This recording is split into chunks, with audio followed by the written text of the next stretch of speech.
I cut off contact with my sister 6 years ago and walked away with nothing but a torn backpack.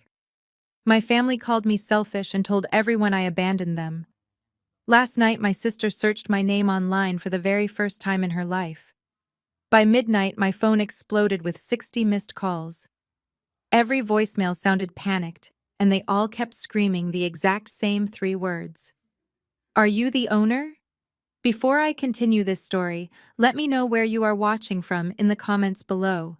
Hit like and subscribe if you have ever had to build your own empire after your family threw you to the wolves. I am Maya, 32 years old and the founder of M Corp.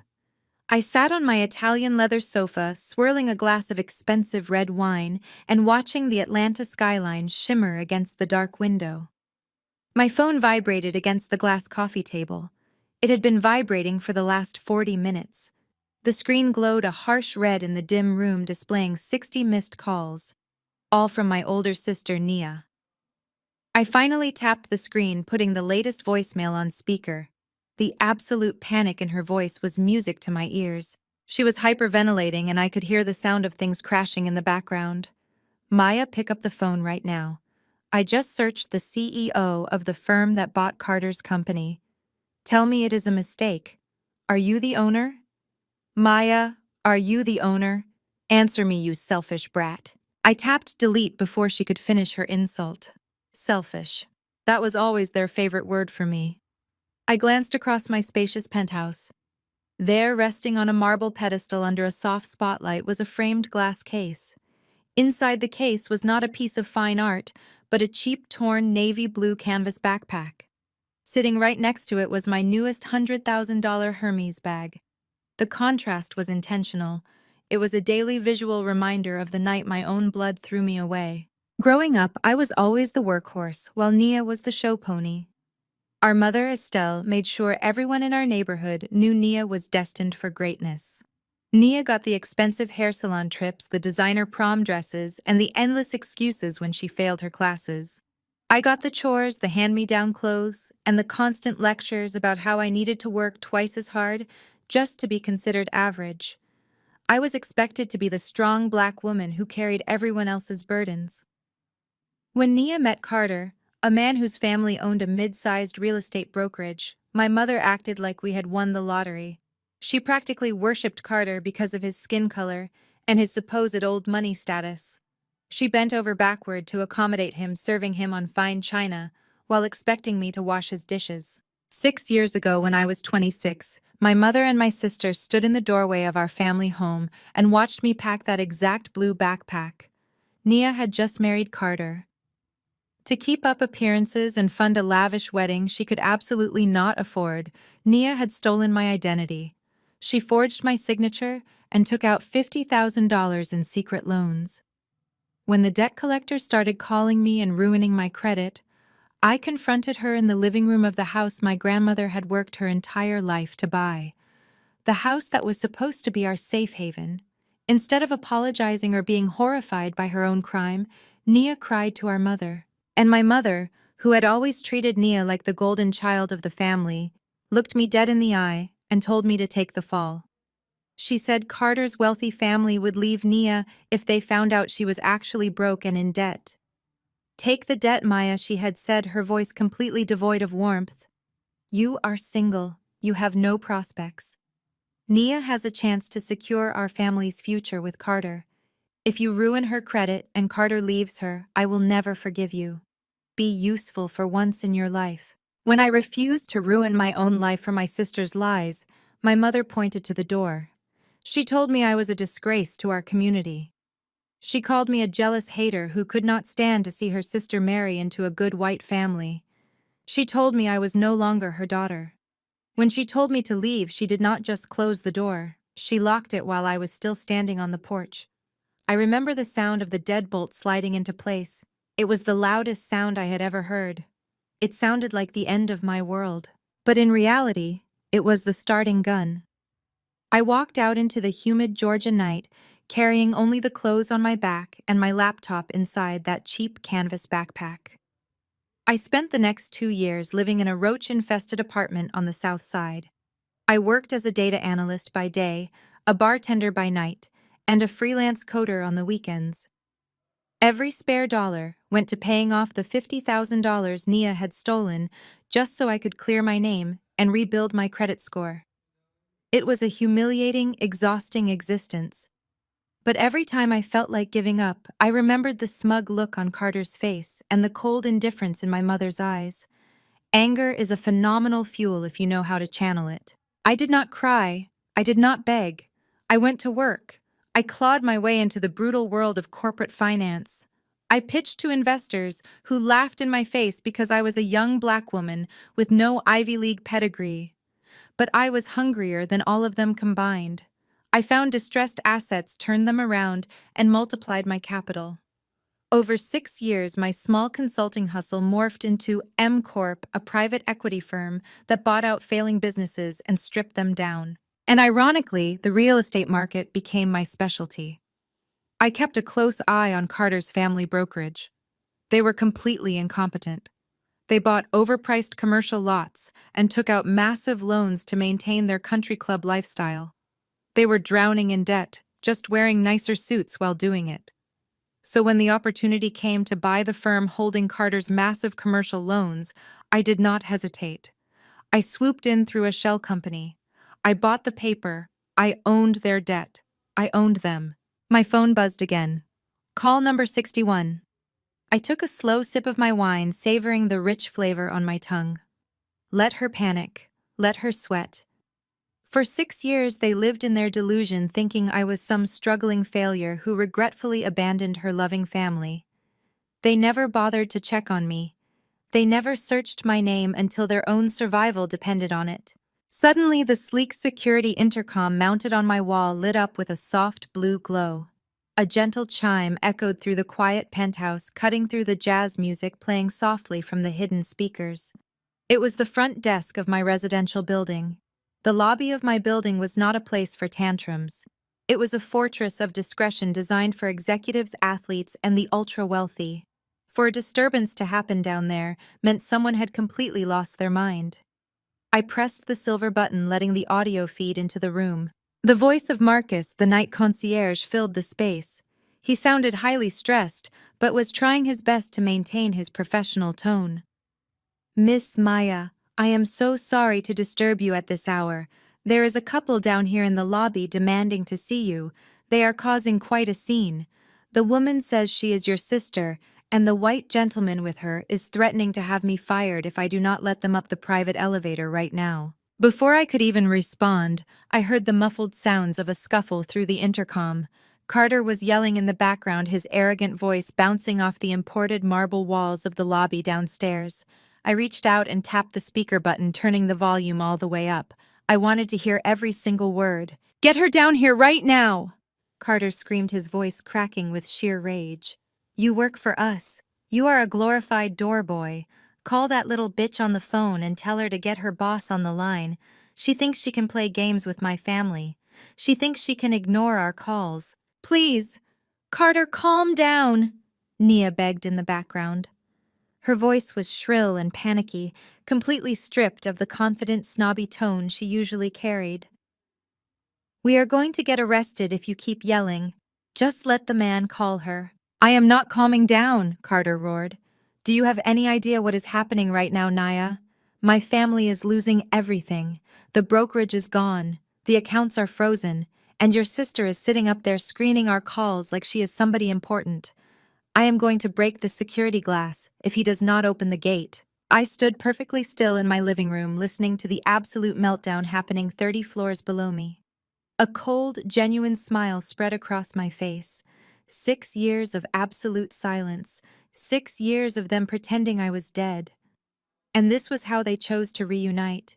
Demanding, entitled, and entirely unaware of the predator's den they were trying to break into. They still thought I was the helpless 26-year-old girl they could bully and manipulate.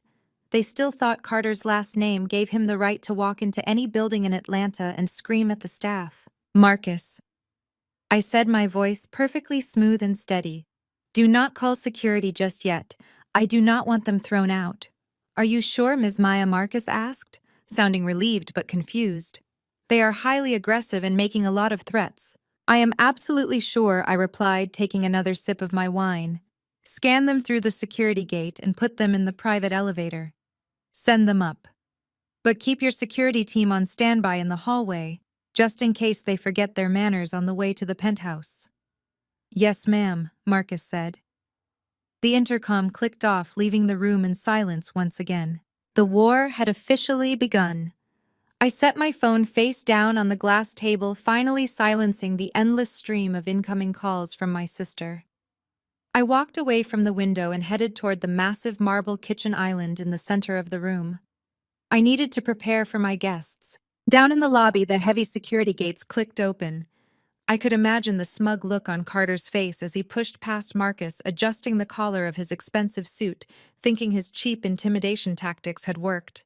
I could picture Naya rushing in after him, her designer heels clicking frantically against the polished floor. They stepped into the sleek metal and glass box of the private elevator. The doors closed, sealing them inside. Floor 1. The elevator began its ascent.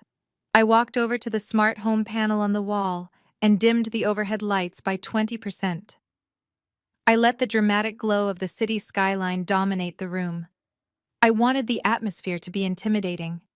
I wanted them to feel the crushing weight of my success the moment they stepped out of that box. Floor 5. I picked up the heavy crystal wine decanter from the counter. The glass was cold and solid in my hand. Down in the elevator, Carter was pacing back and forth in the confined space. His face was a dark, ugly shade of red. He was sweating, his chest heaving as he muttered curses under his breath. He was a man whose entire identity was built on generational wealth and white privilege. A man who had never faced a real consequence in his life. And now that foundation was crumbling beneath his feet. Floor 10. I slowly tilted the decanter. The dark red liquid cascaded into my glass with a smooth, steady rhythm. It sounded like a ticking clock marking the end of their era. In the elevator, Nia was backed into a corner. She was chewing violently on her manicured thumbnail, ruining her expensive polish. She was clutching a crumpled stack of legal papers to her chest. It was the notice of immediate default and foreclosure delivered by courier to their mansion just hours ago. The papers that proved they were officially broke. She kept staring at the floor indicator, watching the numbers climb higher and higher, her breathing shallow and erratic. Floor 15. I set the decanter down with a soft thud. I smoothed the fabric of my silk lounge set. I made sure my posture was perfect. I was not going to give them a single inch of weakness. Meanwhile, Carter hit the metal wall of the elevator with the flat of his hand. He was trying to figure out a narrative. He was trying to convince himself that this was all a mistake. He probably thought I was just a low-level administrative assistant at M Corp. He probably thought I had accidentally triggered the foreclosure, or that I could simply log into a computer and erase his massive debt. His arrogance completely blinded him to the truth. Floor 20. The city lights of Atlanta stretched out endlessly beyond my floor-to-ceiling windows, painting the room in a soft, golden glow. The penthouse was immaculate. Expensive modern art hung on the walls. The air smelled of expensive sandalwood and undeniable success. In the harsh fluorescent light of the elevator, Naya and Carter looked exactly like what they were. Desperate frauds. The expensive clothes could not hide the blind panic in their eyes. The designer bags could not cover up the fact that they had zero leverage and zero power. They were riding up to my domain on my terms to beg for their financial lives. Floor 25. I walked over to the marble pedestal standing right next to the framed glass case. I looked at my torn navy blue canvas backpack. The zippers were broken. The fabric was stained. It was in the exact condition it was in when I carried it out into the rain 6 years ago. I placed my fresh glass of wine on the pedestal right next to the backpack. I stood tall, crossing my arms over my chest. I focused my eyes entirely on the heavy steel elevator doors at the far end of the hallway. Floor 28. Carter stopped pacing. He stood at the front of the elevator, fixing his tie, trying to look intimidating. He was preparing his opening line. He was getting ready to scream at me, to degrade me, to remind me that I was nothing compared to his family. He was ready to demand to speak to my boss. Floor 30. The elevator came to a smooth, silent halt. The soft, mechanical hum died away. For a split second, there was absolute silence. I took a deep breath, letting the cool air fill my lungs. I was no longer the frightened girl they threw away. I was the executioner of their financial ruin. A soft electronic chime echoed through the room. The heavy steel doors of the private elevator began to slide open. Carter stormed out of the elevator before the doors had even fully parted. He did not pause to take in the breathtaking view of the city or the museum-quality art on the walls. He was a man consumed by his own panic, blind to everything except the raging fire of his ruined ego. He marched straight across the imported Persian rug, his heavy leather shoes thudding aggressively against the floor. Nia trailed a few steps behind him. Unlike her husband, she did notice the penthouse. I saw her eyes dart around the room, taking in the vaulted ceilings, the custom furniture, and the sheer undeniable wealth of my home. For a brief second, a flash of pure envy contorted her face before she quickly masked it with a look of practiced distress. Carter did not offer a greeting. He did not ask how I had been for the last 6 years. He simply marched up to my glass coffee table and slammed a thick, crumpled stack of legal documents onto its pristine surface. The loud smack echoed through the quiet room, briefly interrupting the soft jazz music playing from the hidden speakers. "I do not know whose bed you are warming to live in a place like this," Carter snarled, his chest heaving as he pointed a shaking finger at the papers. "And frankly, I do not care. But whoever your little sugar daddy is, his company is trying to bankrupt my family." I looked down at the documents. It was the notice of immediate default and foreclosure issued by M Corp earlier that afternoon. The paperwork was flawless. I knew it was flawless because I had personally drafted and signed it. I looked back up at Carter, my expression completely blank. I did not speak. I just took another slow sip of my wine. My silence infuriated him even more. He was used to women shrinking when he raised his voice. He expected me to cower, to apologize, to scramble to explain myself. When I did nothing, he stepped closer, invading my personal space, his face turning a dangerous shade of crimson. "Are you deaf, Maya?" he shouted, a vein popping in his forehead. "Your company M Corp just bought out all the commercial debt for my family's brokerage. They issued a demand for immediate payment in full by tomorrow morning, or they are seizing all our assets. Every building, every account, even our personal estate. You are going to fix this right now." I tilted my head slightly, studying him like a fascinating insect trapped under a microscope. "Fix it how exactly?" I asked, my voice barely above a whisper but laced with ice. Carter sneered, looking me up and down with absolute disgust. He saw a black woman in a luxury penthouse, and his prejudiced mind immediately jumped to the most degrading conclusion possible. "You are going to march into your office tomorrow morning," he demanded, his voice dripping with venom. "And you are going to use whatever dirty tricks or body parts you used to get this job in the first place to make the CEO of M Corp cancel this foreclosure. You will get on your knees and beg your boss if you have to. You owe my family. We gave you a connection to high society, and this is how you repay us."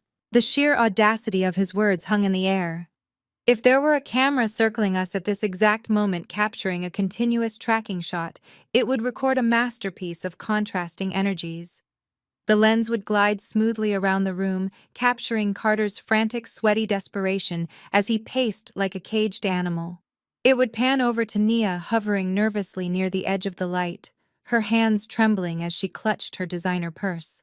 And then the camera would complete its circle, landing on me, standing dead center in the room, absolutely motionless, the calm eye of their pathetic hurricane. I was an untouchable monolith while they spun out of control. Before I could verbally dissect Carter for his disgusting comment, Nia stepped forward. She realized Carter's aggressive approach was not making me flinch, so she decided to deploy her favorite weapon: emotional manipulation. She let out a loud, dramatic sob, covering her face with her hands. When she pulled them away, there were no actual tears, but her face was scrunched up in an Oscar-worthy display of agony. "Maya, please!" Nia cried, her voice cracking perfectly on cue. "You have to help us. Do not listen to Carter. He is just stressed because his family is losing everything. We are family, Maya. You cannot let your boss do this to us. She reached out and tried to grab my arm, but I smoothly stepped back out of her reach. Nia let her hand drop but kept pushing her narrative. You have to do this for me, she pleaded, stepping closer again. We are black women, Maya. Do you know how hard it is for us out there? We should be on our hands and knees thanking God that we were taken in by an elite white family like Carter's. They gave us status. They gave us a name that means something in this city. If they lose their money, they will blame me. They will throw me out. Do this for the family, Maya. Protect our position. I stared at my older sister, feeling a wave of genuine nausea wash over me. I had always known Nia was vain and selfish, but hearing her speak out loud, hearing the depth of her internalized inferiority was repulsive. She genuinely believed that her only worth in this world came from the validation of a mediocre white man and his financially ruined family. She had sold her soul, her dignity, and my credit score just to buy a seat at a table that was currently collapsing under the weight of its own debt. You want me to protect your position? I asked, my tone dangerously soft. Yes. Nia nodded eagerly, completely missing the threat in my voice. Just talk to your boss, Maya. You clearly have influence here. Whoever is paying for this penthouse will listen to you. Just get the CEO to rip up that foreclosure notice.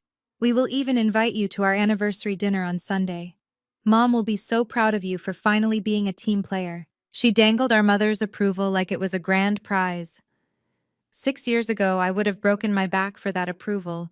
I would have sacrificed my own happiness just to hear my mother say she was proud of me. But that girl was dead. She died the night she was locked out in the rain with nothing but a canvas backpack. The woman standing before them now did not need their approval. She owned their debt. I looked down at the foreclosure notice resting on the glass table. Then I looked at Carter, who was crossing his arms, trying to look dominant despite the visible sweat stains forming under the arms of his suit. Finally, I looked back at Nia, who was watching me with wide, expectant eyes, waiting for me to bow my head and obey just like I always did when we were children. The air in the penthouse grew heavy. The jazz music faded into the background. It was time to shatter their delusion. It was time to introduce them to the real world. I walked slowly around the glass coffee table, closing the physical distance between us. I did not look at my sister. I kept my eyes entirely locked on Carter. You think I owe your family, I said, my voice slicing through the heavy silence of the room. You think you rescued my sister from poverty and gave her a respectable name. You stand in my home and demand my gratitude because you believe you brought wealth to our bloodline. But tell me, Carter, do you even know why I was kicked out of my own home 6 years ago? Nia let out a sharp gasp. The fake tears instantly vanished from her eyes, replaced by sheer, unfiltered panic. Maya, do not do this, she pleaded, her voice trembling. She took a step toward me, holding her hands up as if she could physically push the words back into my mouth. This has nothing to do with the business, Maya. Please keep this between us. Oh, but it has everything to do with the business, I replied, my gaze never leaving Carter's confused face. Because your entire marriage, Carter, is built on the exact same foundation as your failing real estate firm. Absolute fraud. Carter frowned, his thick eyebrows drawing together. What the hell are you talking about? He demanded, crossing his arms tightly over his chest. But I could see the slight shift in his posture. The arrogant certainty was beginning to slip. I took another step closer to him. 6 years ago, when you two were planning your lavish country club wedding, my sister realized she had a major problem.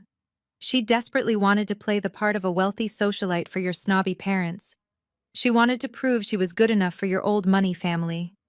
But she worked as a part-time receptionist at a dental clinic. She did not have a dime to her name, so she stole my social security number. She forged my signature on multiple financial documents. She took out $50,000 in secret personal loans. Nia let out a pathetic, whimpering sound and covered her face with her hands, but I did not stop. I wanted Carter to hear every single detail. I wanted him to taste the lie he had been sleeping next to for over half a decade. That custom Vera Wang gown she wore down the aisle, I continued my words, hitting him like physical blows. The imported silk flowers covering the reception hall, the luxury honeymoon suite in Bora Bora, the designer bags she paraded around your mother's country club. All of it was paid for with my stolen identity. She bought her way into your family using my credit score. Carter froze completely. The angry red flush drained from his face, leaving him looking pale and sickly in the dim lighting of the penthouse. He slowly turned his head to look at his wife. His arms uncrossed and dropped to his sides. For a man who prided himself on his superiority, finding out he was the victim of a cheap con was a devastating blow to his ego. Nia was trembling violently. She could not meet his eyes. "Carter, tell her she is lying," she whispered, but her voice lacked any conviction. It was a weak, pathetic attempt to deny the undeniable. "I am the CEO of a private equity firm." "Carter," I said calmly, "do you really think I would make a claim like this without the paper trail to back it up? I have every bank statement, every forged signature, and every collection notice safely stored away. I spent 2 years eating instant noodles and working 3 jobs just to pay off the debt she racked up so I would not go to federal prison for her crimes. When the collection agencies started calling my phone, I confronted her in our family living room. And do you know what our mother did?" Carter did not answer. He was staring at Nia as if he was looking at a complete stranger. "Our mother looked me dead in the eye and told me to take the fall," I said, letting the raw truth fill the room. "She said if your wealthy family found out Nia was actually broke and drowning in debt, you would call off the wedding. Estelle protected her golden child. She told me I was a jealous failure, ruining my sister's big chance. Then she threw me out onto the street and locked the door behind me just so Nia could keep playing dress-up in your privileged world." The silence that followed was deafening. The illusion of the perfect, wealthy, equal partner Carter thought he had married shattered into a million unfixable pieces right there on my Persian rug. He realized in that exact moment that his wife brought absolutely nothing to the table. No wealth, no status, no integrity, just lies and stolen money. "Carter, baby," Nia cried, reaching out to grab his arm. Her manicured fingers dug into the fabric of his expensive suit. "It was a long time ago. I did it because I loved you. I wanted to be perfect for your parents. I did not want them to look down on me. I paid it off, I swear." "You did not pay a single cent of it," I interrupted coldly. "I paid for your wedding. I paid for your lifestyle, and now I own your husband's entire company." Carter ripped his arm away from Nia's grasp with such violent force that she stumbled backward, almost tripping over her own designer heels. "Do not touch me," he hissed, his voice vibrating with disgust. He looked at her with pure, unfiltered contempt. The first major crack in their toxic alliance had just split wide open. Carter was a man drowning in corporate debt, and now he realized the life raft he thought he was holding on to was actually an anchor pulling him deeper into the abyss. He was humiliated. He had marched into my penthouse demanding that I use my body to save his family, completely unaware that I was the one who had financed his fake reality in the first place. "You lied to me," he said to Nia, his breathing heavy. "You let my mother treat you like an equal. You sat at our dinner table acting like you came from money while your sister was paying off your wedding dress. You absolute parasite." Nia began to sob uncontrollably, real tears this time. She looked desperately around the luxurious room, searching for a way out, a way to rewind time, but there was nowhere to hide. The truth had cornered her. I stood motionless, watching the fire I had just ignited burn through their marriage. I did not feel an ounce of pity. They had come into my home to demand my submission, to put me back in my place. But they had fundamentally misunderstood the rules of engagement. I was not a victim seeking an apology. I was the architect of their consequence, and I was just getting started. Carter took a deep, shaky breath. He ran his hands over his face and then smoothed down the lapels of his wrinkled suit jacket. His fragile ego simply could not process the reality of what had just happened. He was a white man born into generations of wealth and privilege. He had been taught from birth that he was the apex predator of the corporate world. To admit that he had been completely outplayed, outsmarted, and cornered by the very black woman he had spent years despising and underestimating was a psychological impossibility for him.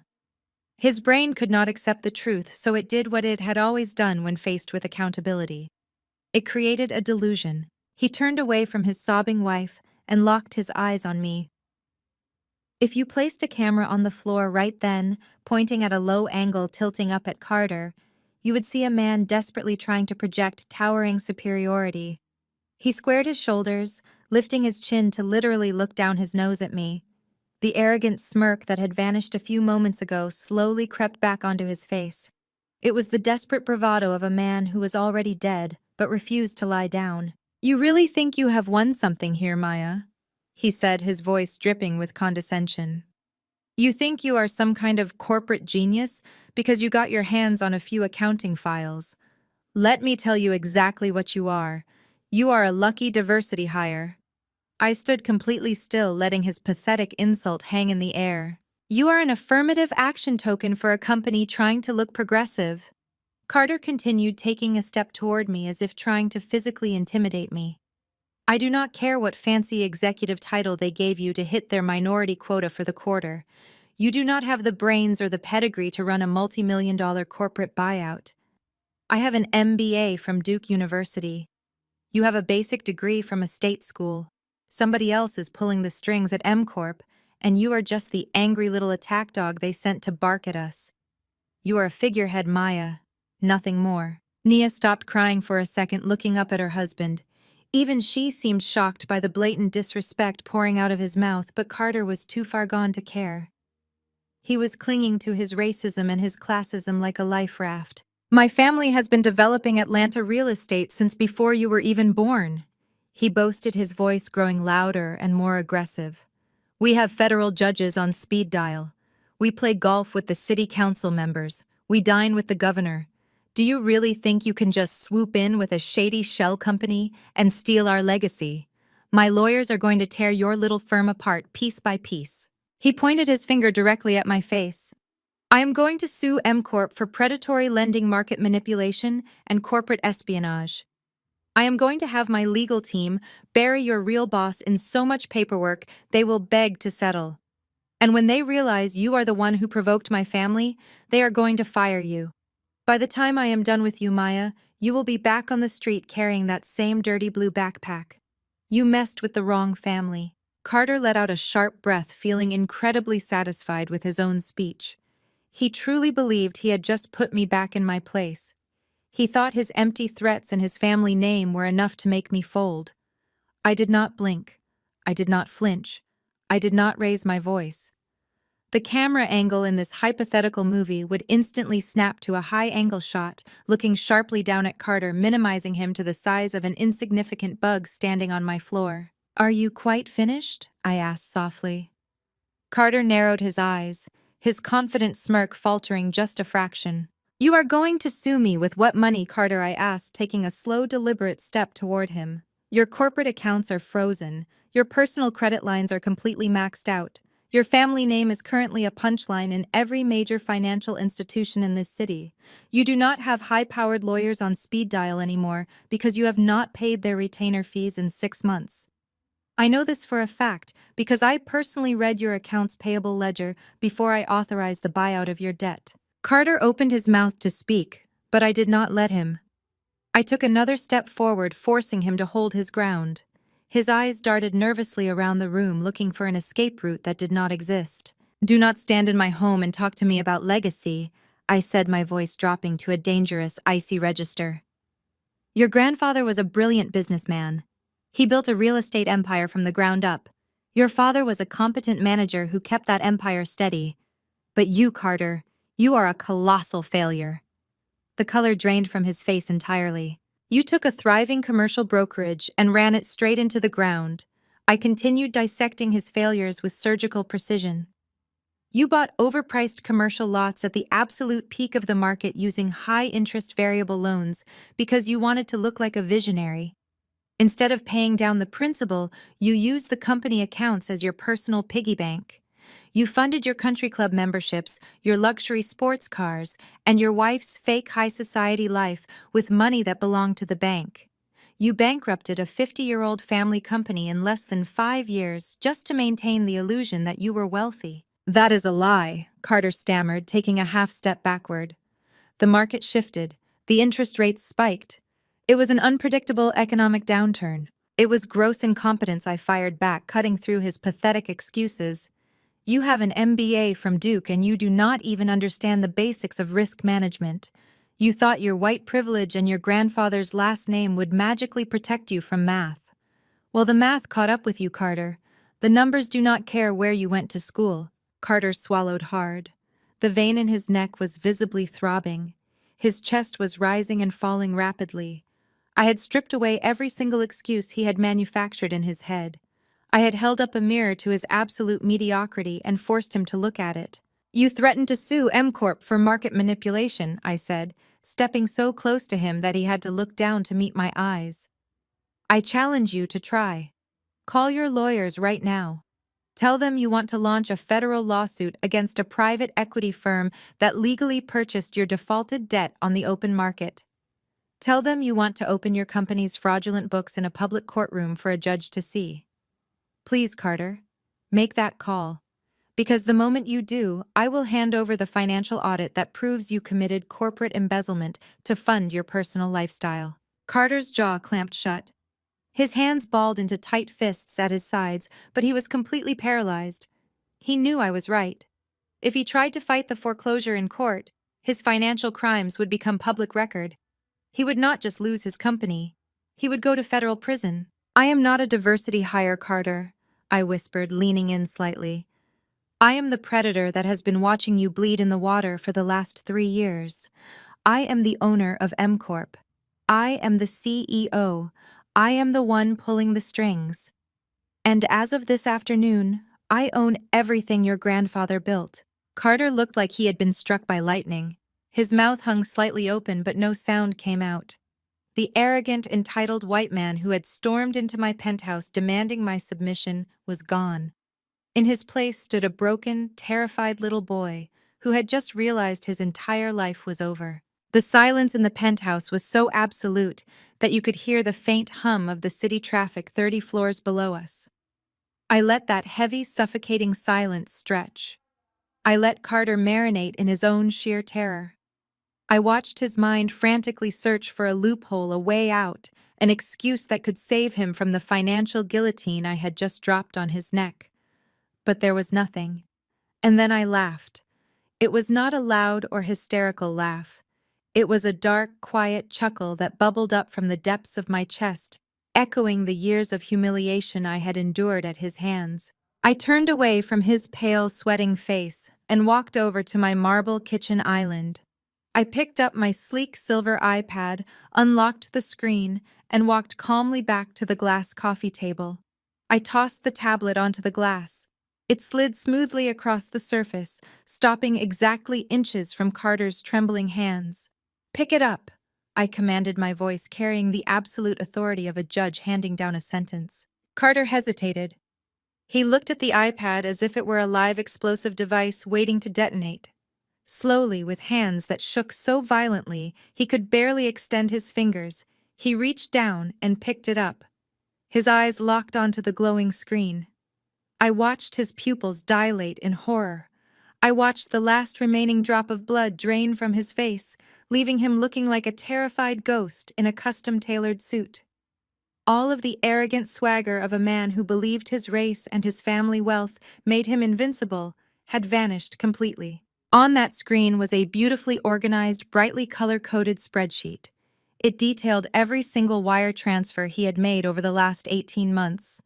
But these were not standard corporate expenses.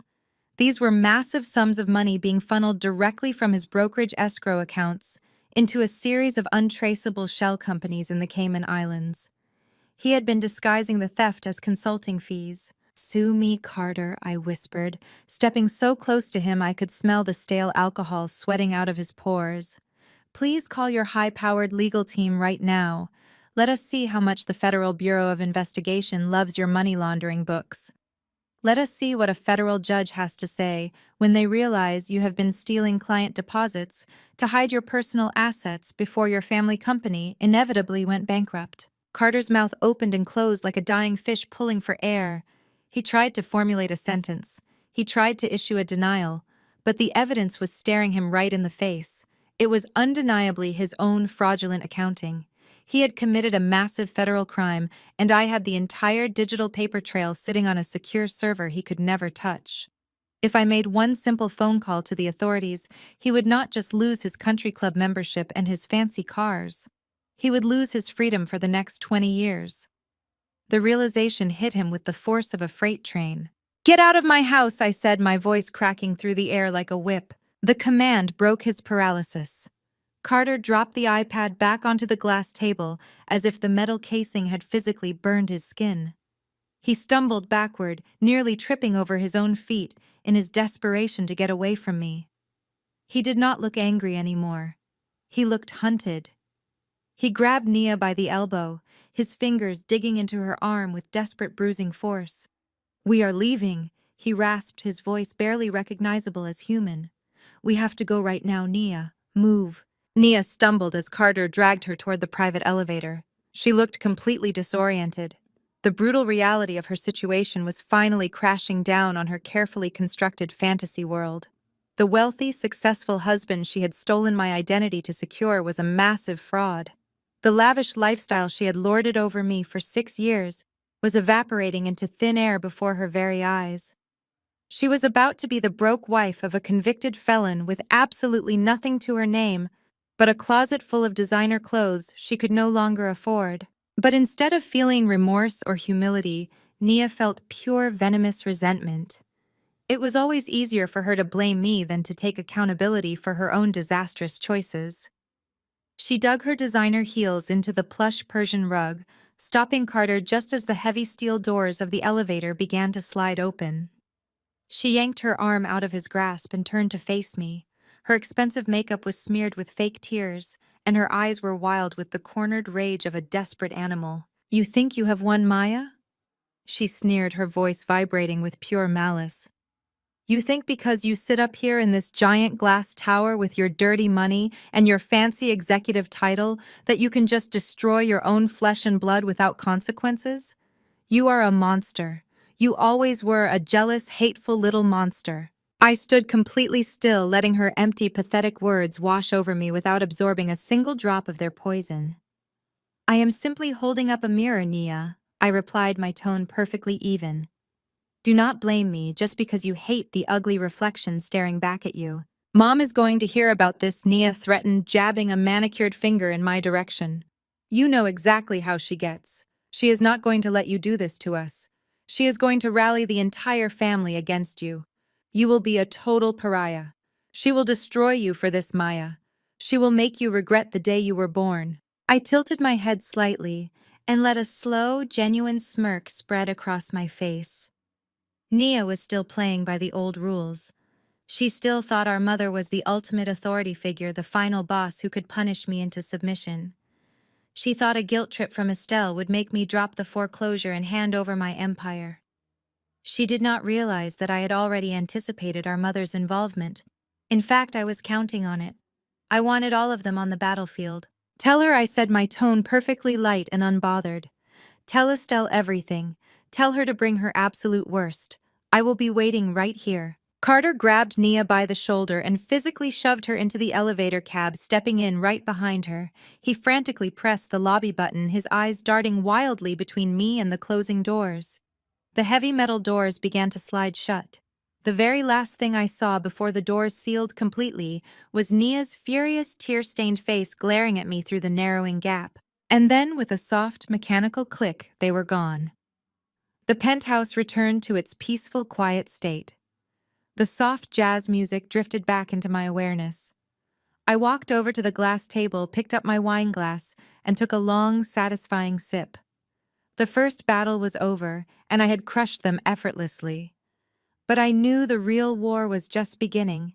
Tomorrow the entire family would come for me, and I was absolutely ready to burn their toxic kingdom to the ground. I woke up the next morning feeling a sense of profound peace.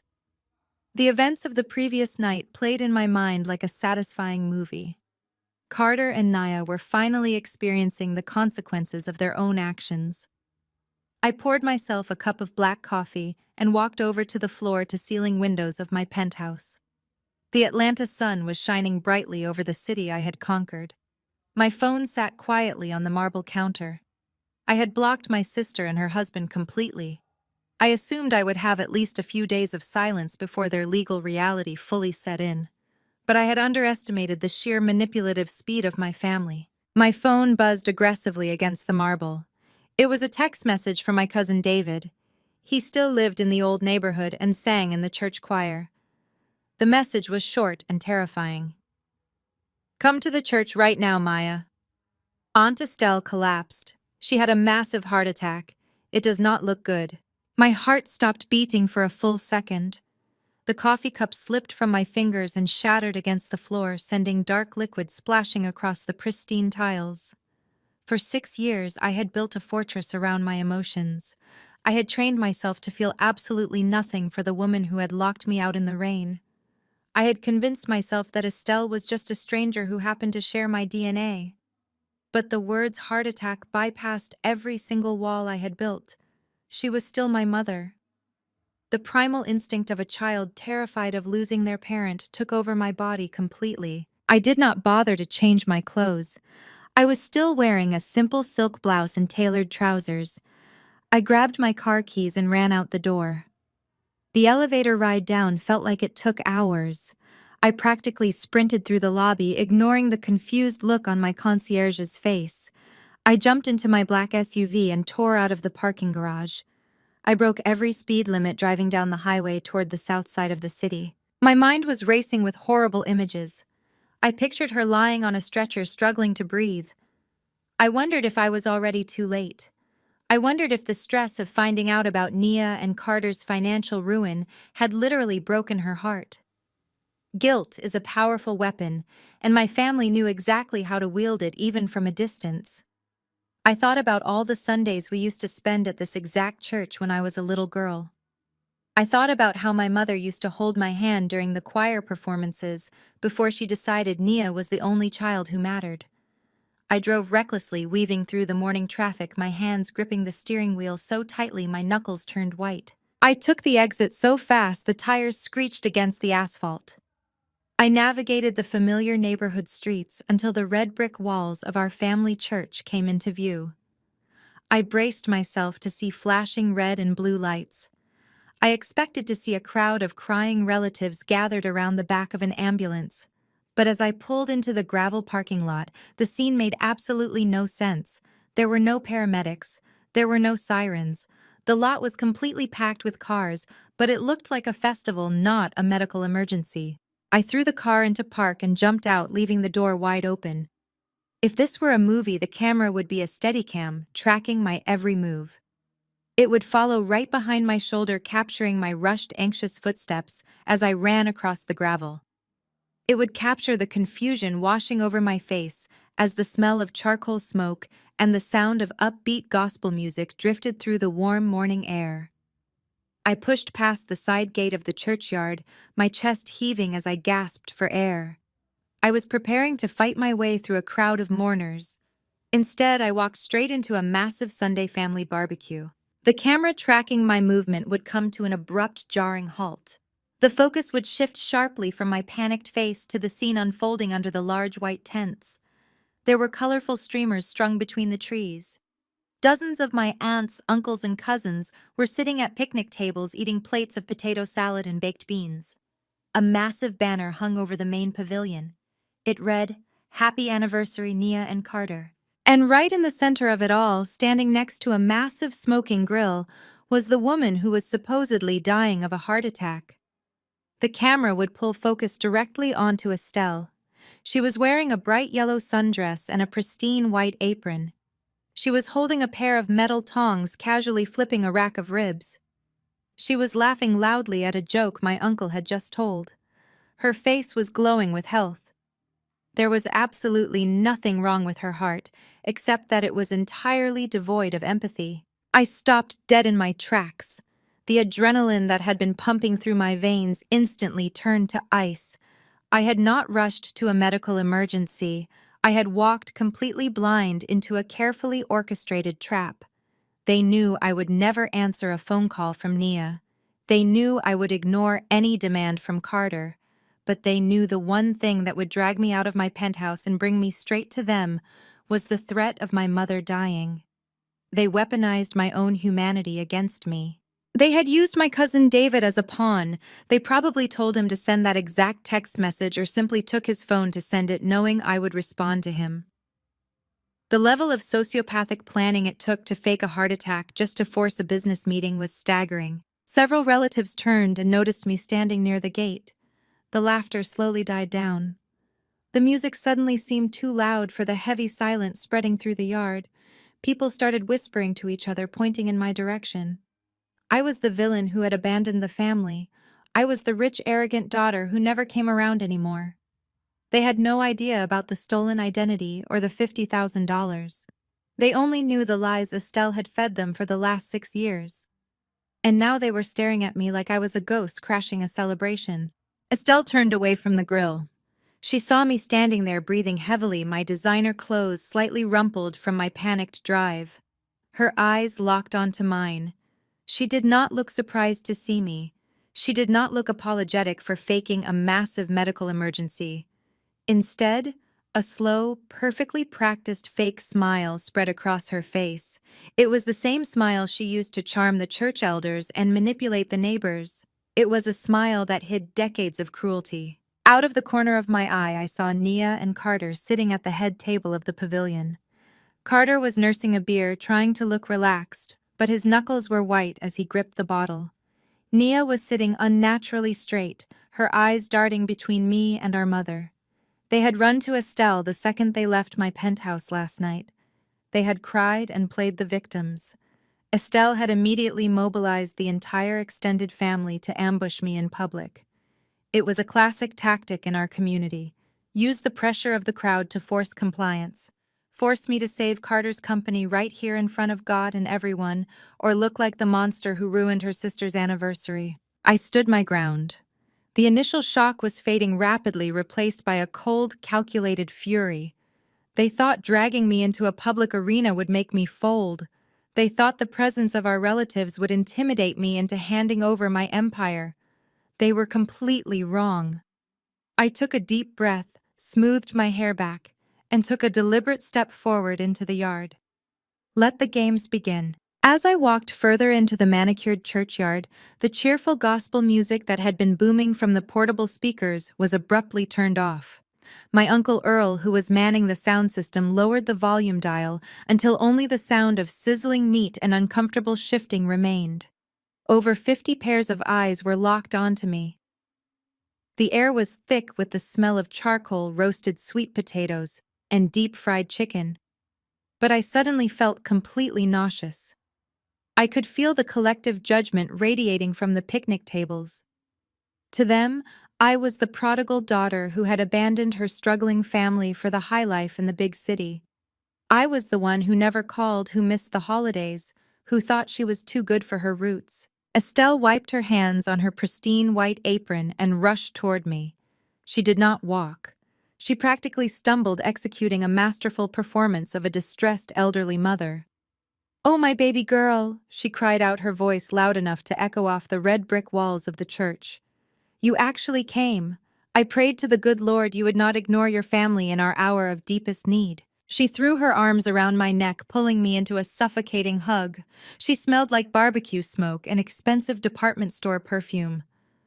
I kept my arms firmly at my sides, refusing to return the embrace. I stood as rigid as a statue. She pulled back, gripping my shoulders tightly. Her eyes were completely dry, but her face was twisted into a dramatic expression of profound sorrow. "Please, Maya," she begged loudly, making sure every single aunt, uncle, and cousin sitting under those white tents could hear her clearly.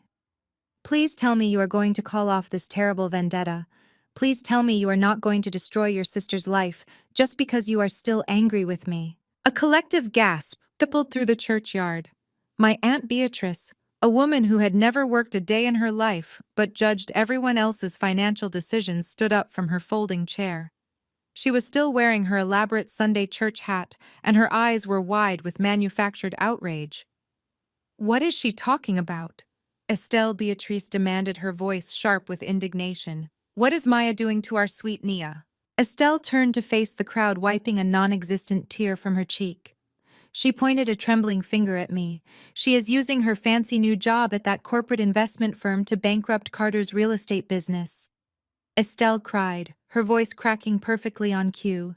"She bought up all of his commercial loans, and now she is trying to foreclose on them by tomorrow morning.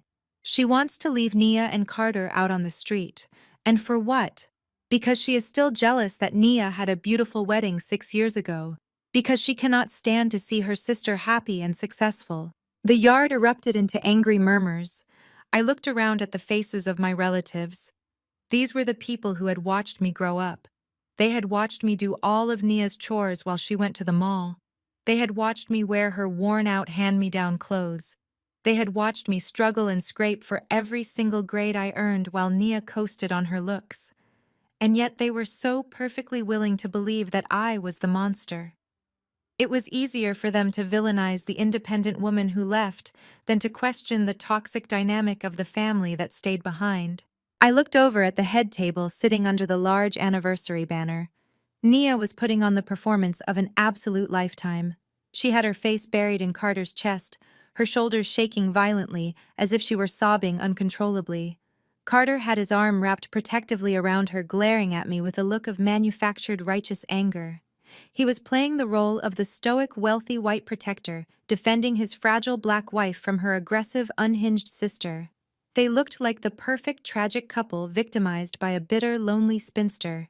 It was sickening. My Uncle George, a man who frequently borrowed money from my mother and never paid it back, stepped forward.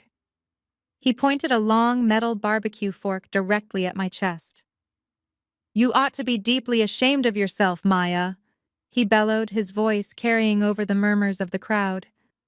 "Your sister is family.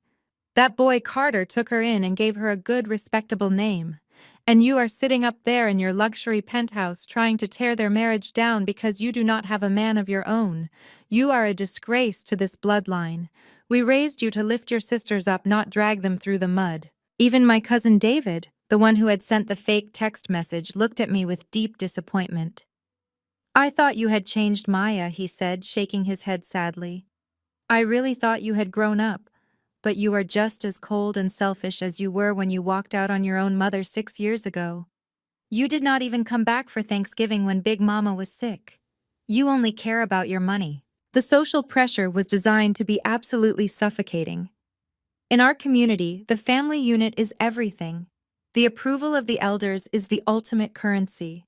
To be publicly shamed by the aunties and uncles in the middle of a Sunday cookout is supposed to break your spirit completely.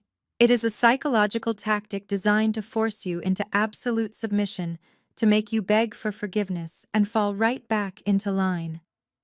Estelle had orchestrated this entire event specifically to break me.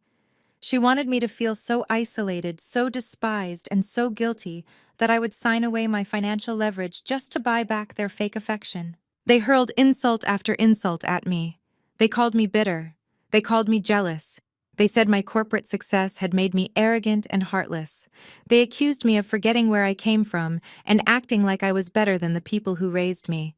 Every word was a calculated strike at my emotional armor. I stood in the center of the yard, completely surrounded by hostile faces.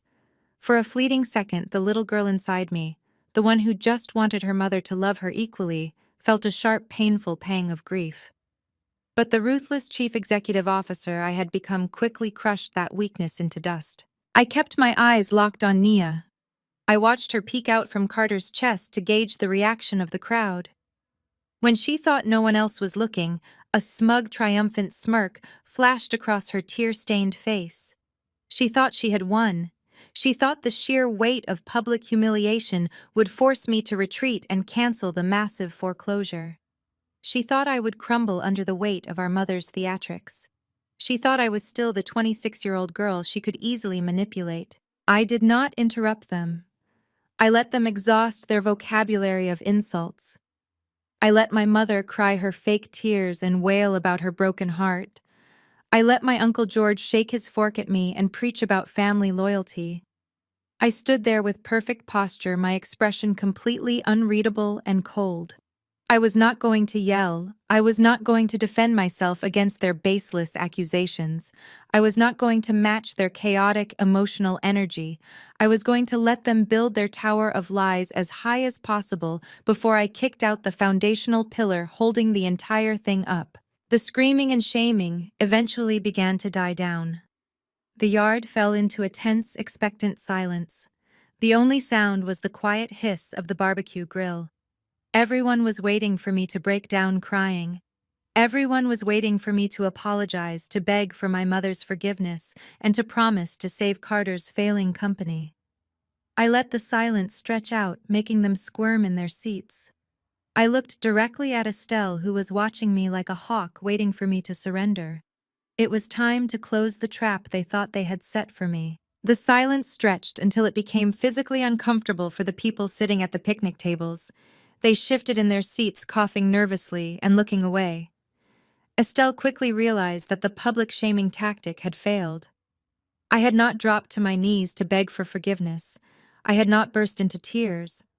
I was standing there looking at her with the cold, analytical detachment of a corporate raider assessing a bankrupt asset. The victim she expected to bully was nowhere to be found, so she decided to pivot to her secondary strategy: intimate intimidation. Estelle raised her hands, gesturing for the crowd to settle down. She plastered a look of profound maternal agony across her face. "Please, everyone," she called out, her voice trembling with manufactured emotion. "Give me a moment alone with my daughter. Family matters must be handled with grace. She is just confused and hurting. Let me talk some sense into her." A murmur of sympathetic agreement rippled through the yard. They all thought they were witnessing the boundless grace of a loving mother dealing with a wayward child. My Uncle George nodded solemnly and sat back down. Estelle turned back to me, holding out her hands as if she were approaching a frightened animal. She took 3 quick steps forward and closed the distance between us. Before I could step back, she reached out and grabbed my right arm. If a camera were filming this moment, it would punch in for an extreme close-up on Estelle's manicured hand squeezing my wrist. The lens would capture the violent contrast between her polished pink fingernails and the brutal bone-crushing force of her grip. It would highlight her knuckles turning stark white from the pressure. It would show the angry red marks instantly appearing on my skin where her fingers dug into my flesh. It was a grip designed to inflict physical pain while looking like a tender maternal hold to the onlookers standing 20 feet away. Estelle pulled me hard to the side, dragging me behind the thick trunk of a massive oak tree near the edge of the churchyard. The thick branches provided just enough cover to shield our faces from the crowd sitting under the pavilion. The second we were out of their direct line of sight, the mask of the heartbroken mother completely vanished. The fake tears evaporated. Her facial features hardened into a mask of pure, venomous rage. Her eyes narrowed into dark, cruel slits. "Listen to me, you ungrateful little brat," she hissed, her voice dropping to a menacing whisper that was far more terrifying than her theatrical screams. "You are going to sign the release papers right now. You are going to call your office and cancel that foreclosure on Carter's firm today." I looked down at her hand, still digging aggressively into my wrist. I did not flinch. I did not try to pull away. I simply looked back up into her eyes, letting her see the absolute void where my fear used to be. "And if I refuse," I asked, my voice perfectly calm. Estelle twisted my arm slightly, digging her thumb directly into my pulse point. "If you refuse, I swear to God I will ruin your name in this community forever." She spat the words, hitting my face like toxic darts. "Do you think I am playing a game with you, Maya? I know how to destroy a reputation. I will go to the local news stations. I will call the business journals. I will sit in front of a camera and tell the entire state of Georgia that the great CEO of M Corp is a predator who uses her wealth to steal from her own impoverished family." She leaned in closer, her breath hot against my cheek. "I will tell them you are targeting minority-owned businesses out of pure spite. I will organize a boycott against your firm. I will have the church elders draft a letter of condemnation and send it to your board of directors. By the time I am done with you, your precious company will be a public relations nightmare. Your investors will drop you like a bad habit, and you will be right back in the gutter where you belong. I stared at the woman who gave birth to me. It was a surreal experience. She was threatening to systematically destroy my career, my livelihood, and my public standing, all to protect a white son-in-law who had secretly embezzled millions of dollars and bankrupted his own company. She did not care about the truth. She did not care that Carter had lied to her. She only cared about the social currency his last name provided. Carter was her trophy. He was her proof that the family had ascended to the upper echelons of society, and she would sacrifice her own flesh and blood without a second thought to protect that illusion. She reached into the deep pocket of her pristine white apron with her free hand. She pulled out a folded piece of paper and a black ink pen. She shoved the paper aggressively against my chest, forcing me to take it. Nia had her lawyer draft this up this morning. Estelle demanded, her grip on my wrist tightening even further. It is a full cancellation of the debt and a transfer of the commercial deeds back to Carter's family trust. Sign it. Sign it right now and walk back out there and apologize to your sister. Tell everyone you made a terrible mistake. You owe us this, Maya. We gave you everything. Carter's family is our ticket to the upper class, and I will not let a bitter, lonely little girl drag us back to the bottom. I looked over her shoulder toward the pavilion. Through the leaves of the oak tree, I could see Nia and Carter watching us intently. Carter had stopped pretending to comfort his wife. He was sitting on the edge of the picnic table, bouncing his leg anxiously. Nia was sipping from a plastic cup, a smug, expectant look on her face. She truly believed Mommy was handling the problem. She believed that just like 6 years ago, Estelle would bully me into taking the fall so she could keep living her fake fairy tale life. The physical pain in my wrist was sharp and throbbing, but it grounded me. It reminded me that this woman was not my mother. She was simply an adversary standing between me and the justice I had spent 6 years working to achieve. She had shown her hand. She had laid out her threats. And in doing so, she had severed the final microscopic thread of emotional attachment I had left for her. I slowly raised my left hand. I did not strike her. I did not shove her. I simply placed my fingers over her manicured hand, the one that was bruising my right wrist. With slow, deliberate, and overwhelming physical strength, I pried her fingers off my arm one by one. Estelle's eyes widened in genuine shock as I forcefully broke her grip. She tried to hold on, but she was weak, and I was not. I tossed her hand aside as if I were discarding a piece of trash. Estelle stumbled back half a step, rubbing her hand, massaging the fingers I had just bent backward. "You listen to me, Maya," she started, her voice shaking slightly from the sudden physical rejection. "No," I interrupted, my voice dropping to a low, terrifying register. "You listen to me, Estelle. You think you can go to the news. You think you can ruin my reputation. You think you hold the cards here because you managed to gather 50 people in a churchyard to yell at me. You have absolutely no idea what you are dealing with." I looked down at the piece of paper she had shoved into my chest. It was exactly what she said it was. A hastily drafted legal document demanding the immediate release of the commercial liens. It was amateurish and completely unenforceable, but it proved their sheer desperation. I let out a long, heavy sigh. I let my shoulders drop. I allowed a look of total defeat to wash over my face. I needed her to believe that her threats had worked. I needed her to believe she had won, so I could set the stage for the final execution. I looked back up at Estelle, my eyes completely blank. "You want me to sign this?" I asked, my voice sounding hollow and beaten. Estelle immediately regained her arrogant posture. She smoothed down her apron and jutted her chin out. "Yes, I do," she commanded, holding the black pen out toward me. "I knew you would eventually see reason. You are smart enough to know you cannot win a war against your own mother." I reached out and took the pen from her hand. The plastic felt cold against my skin. I looked at the pen, then at the paper, then toward the crowd of relatives who were pretending not to watch us from the pavilion. I had to bring this back out into the open. I had to let them all hear the truth. "Fine," I whispered, hanging my head in mock surrender. Let us go back out there. I will sign it in front of Carter. I will sign it in front of everyone." A triumphant smile stretched across Estelle's face. It was the smile of a predator who had just broken the spirit of its prey. She turned around and began marching back toward the white tents, her head held high, completely unaware that she was leading herself and her golden child directly into a slaughterhouse. I took a deep breath, flexed my bruised wrist, and followed her out from behind the tree. The trap was finally set, and I held the trigger. I walked out from behind the thick oak tree, following 2 steps behind my mother. Estelle was marching toward the main pavilion with the proud, arrogant strut of a conquering general. She held her head high, her shoulders pulled back, radiating an aura of absolute triumph. She actually caught the eye of my Aunt Beatrice and gave her a slow, deliberate wink. It was a silent signal to the rest of the family that she had successfully handled the rebellion. The prodigal daughter had been broken and brought to heel.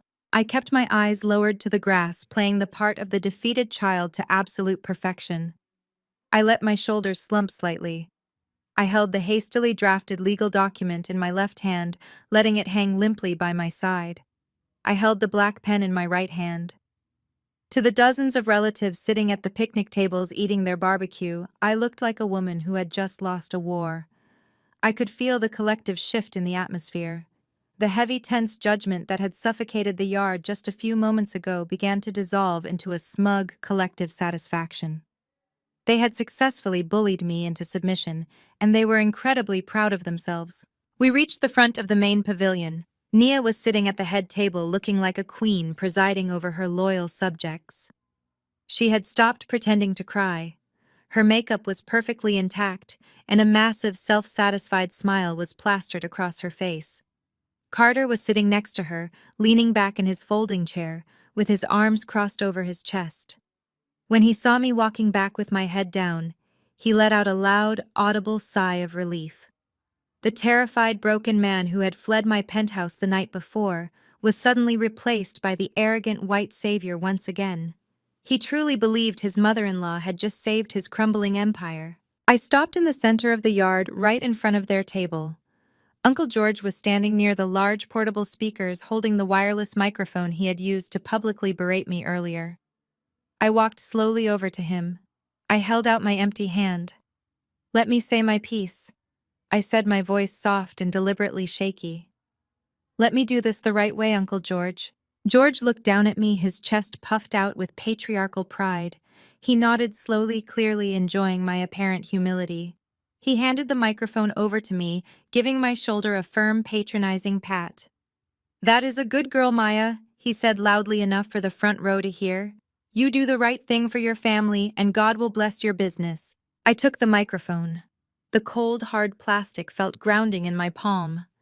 I turned around to face the entire churchyard. Over 50 members of my extended family fell completely silent. They put down their forks and their plastic cups. All eyes were locked on me, waiting for my public apology, waiting for my surrender. I raised the microphone to my mouth. I looked directly at Estelle, who had taken a seat next to Nia and Carter at the head table. She was beaming with pride. "My mother has made it very clear what is expected of me today." I began, my voice carrying clearly over the speakers, echoing off the brick walls of the church. She reminded me of the sacrifices this family has made. She reminded me of my duty as a daughter and as a sister. She told me that family must always come first, no matter what happens. We must protect our own. And above all, we must protect the prestigious name that Carter so graciously gave to my sister when he married her. A few of the older aunts in the crowd nodded their heads in agreement, murmuring soft words of approval. Nia reached out and grabbed Carter's hand, intertwining her fingers with his. She looked at me with an expression of pure condescending pity. I raised my left hand, holding up the folded piece of legal paper Estelle had forced upon me. I uncapped the black pen with my right hand. I looked down at the document. "So I will do what is asked of me." I continued, my tone perfectly flat and devoid of any emotion. "I will sign this document. I will instruct my private equity firm to immediately release all commercial liens held against Carter's real estate brokerage. I will cancel the foreclosure. I will forgive his massive multi-million-dollar debt entirely. Carter closed his eyes and exhaled a massive breath, dropping his head back against his chair. The sheer relief washing over his face was pathetic to witness. Estelle began to softly clap her hands, prompting a few other family members to join in. They were literally applauding my financial surrender. I pressed the tip of the black pen against the signature line at the bottom of the page. Then I stopped. I froze completely. The pen hovered just a millimeter above the paper. The scattered applause slowly died down as people noticed my hesitation. I slowly lowered the pen. I lifted my head and locked my eyes directly onto Carter's face. The terrifying icy stare of the corporate predator returned to my eyes instantly, completely shattering the illusion of the defeated daughter. "Fine," I said, my voice suddenly dropping an octave, losing all of its fake humility and replacing it with pure, lethal authority. "I will sign this paper. But before I put my name on a binding legal document that writes off millions of dollars, there is a minor detail about this debt that I think this family needs to hear." The yard went dead silent. The smug smile on Estelle's face faltered. Naya sat up straight, her grip on Carter's hand tightening. "Does everyone here know exactly what collateral Carter used to get that massive loan from my company in the first place?" I asked into the microphone, my words ringing out with crystal clear precision. The confusion in the crowd was immediate. People looked at each other, furrowing their brows. They did not understand corporate finance. They did not understand the mechanics of commercial lending. But they understood the tone of my voice. They understood that I had just dropped a live grenade into the middle of their celebration. Carter's eyes snapped open. The relief vanished from his features, instantly replaced by a look of sheer, unadulterated horror. His face dropped completely, losing all of its color. He looked like a man who had just stepped off a cliff and realized there was no safety net below him. He knew exactly what he had used as collateral. He knew what he had done to secure that money when the bank stopped returning his calls. And he knew that if I said the words out loud, he would be entirely destroyed. "Shut up!" Carter yelled, his voice cracking with panic. He scrambled to his feet so fast that his metal folding chair tipped backward and crashed violently against the concrete patio. "Do not say another word, Maya. Turn off that microphone right now." He lunged forward, vaulting over the edge of the picnic table in a desperate, frantic attempt to rip the microphone out of my hand. He was completely out of control, driven by the primal terror of a man whose darkest secret was about to be dragged into the light. But I did not flinch. I did not even take a step back. I just stood there watching him fly across the table toward me. Because what my family did not realize was that I had not driven to this church completely alone. I am the chief executive officer of a massive financial institution, and I do not attend hostile ambushes without adequate preparation. I had parked my vehicle near the gate, but my personal security detail had arrived 10 minutes before me in a separate black SUV. They had been standing quietly by the side entrance of the yard, blending into the background, waiting for my signal. Before Carter's outstretched hands could even come close to the microphone, a massive shadow stepped in front of me. Sterling, my head of security, moved with a terrifying fluid speed that completely defied his massive size. He was a towering man, easily 6'4", built like a solid brick wall, and dressed in a tailored black suit. Sterling stepped directly into Carter's path. He did not throw a punch. He simply raised his large hand and planted it firmly against the center of Carter's chest. He shoved forward using only a fraction of his strength, but it was more than enough. Carter's forward momentum was instantly halted. He was thrown backward, suspended in the air for a fraction of a second, before he crashed hard into the wooden picnic table, sending plates of food, plastic cups, and silverware flying in every direction. He hit the ground, groaning in pain, clutching his ribs. The entire churchyard erupted into chaos. Women screamed and jumped out of their seats. Uncle George rushed forward, but stopped dead in his tracks when Sterling leveled a cold, warning glare in his direction. Nia shrieked and scrambled over the spilled food to get to her husband, pulling frantically at his suit jacket. Estelle stood up, knocking her chair over her hands, flying to her mouth in absolute shock. The illusion of her perfect family gathering was completely shattered, replaced by violence and panic. Sterling stood casually in front of me, adjusting his cuffs, keeping his eyes scanning the crowd for any other threats. I remained standing exactly where I was, the microphone still gripped tightly in my hand. The crowd was completely paralyzed by the sudden escalation. The tension was suffocating. I had their undivided attention. The hook was set deep into their skin, and I was about to reel them all in. The churchyard remained frozen in absolute shock. Sterling stood like a stone monument between me and the picnic table where Carter was currently curled on his side, groaning and clutching his ribs. Uncle George had his mouth hanging open, entirely speechless. The rest of the family sat paralyzed at the picnic tables, holding their breath. They had expected a tearful apology. They had expected a broken daughter begging for forgiveness. They had absolutely no idea how to process the calculated violence of a corporate execution. I did not wait for them to recover. I reached into the pocket of my tailored trousers and pulled out my smartphone. Earlier that morning, I had instructed my security and tech team to secure more than just the perimeter. I tapped a single button on my screen, sending a remote command to the wireless receiver plugged into Uncle Earl's audio-visual setup. Behind the main pavilion, a massive white projector screen had been displaying a sickeningly sweet slideshow of Nia and Carter's wedding photos.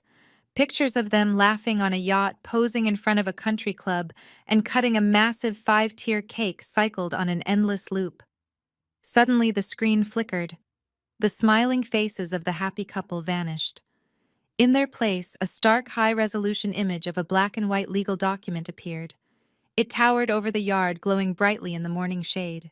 "Commercial loans of that magnitude require collateral," I said, speaking into the microphone, my voice echoing off the brick walls with cold, terrifying clarity. Banks do not simply hand over millions of dollars on a promise and a confident smile. They need a hard asset. They need something of equal or greater value to seize and liquidate in the event that the borrower defaults. I took a slow, deliberate step toward the crowd. Carter's family business was completely underwater. His corporate credit was absolute garbage. No reputable financial institution in the state of Georgia would lend him a single dime based on his portfolio. So in order to secure the massive cash injection, he desperately needed to maintain his luxury lifestyle. He had to look outside his own assets. He had to find something entirely unencumbered by debt. I raised my hand and pointed directly at the massive projector screen. "I want everyone here to read the address listed under the property collateral section," I commanded. "Read it out loud." The aunts and uncles squinted at the screen.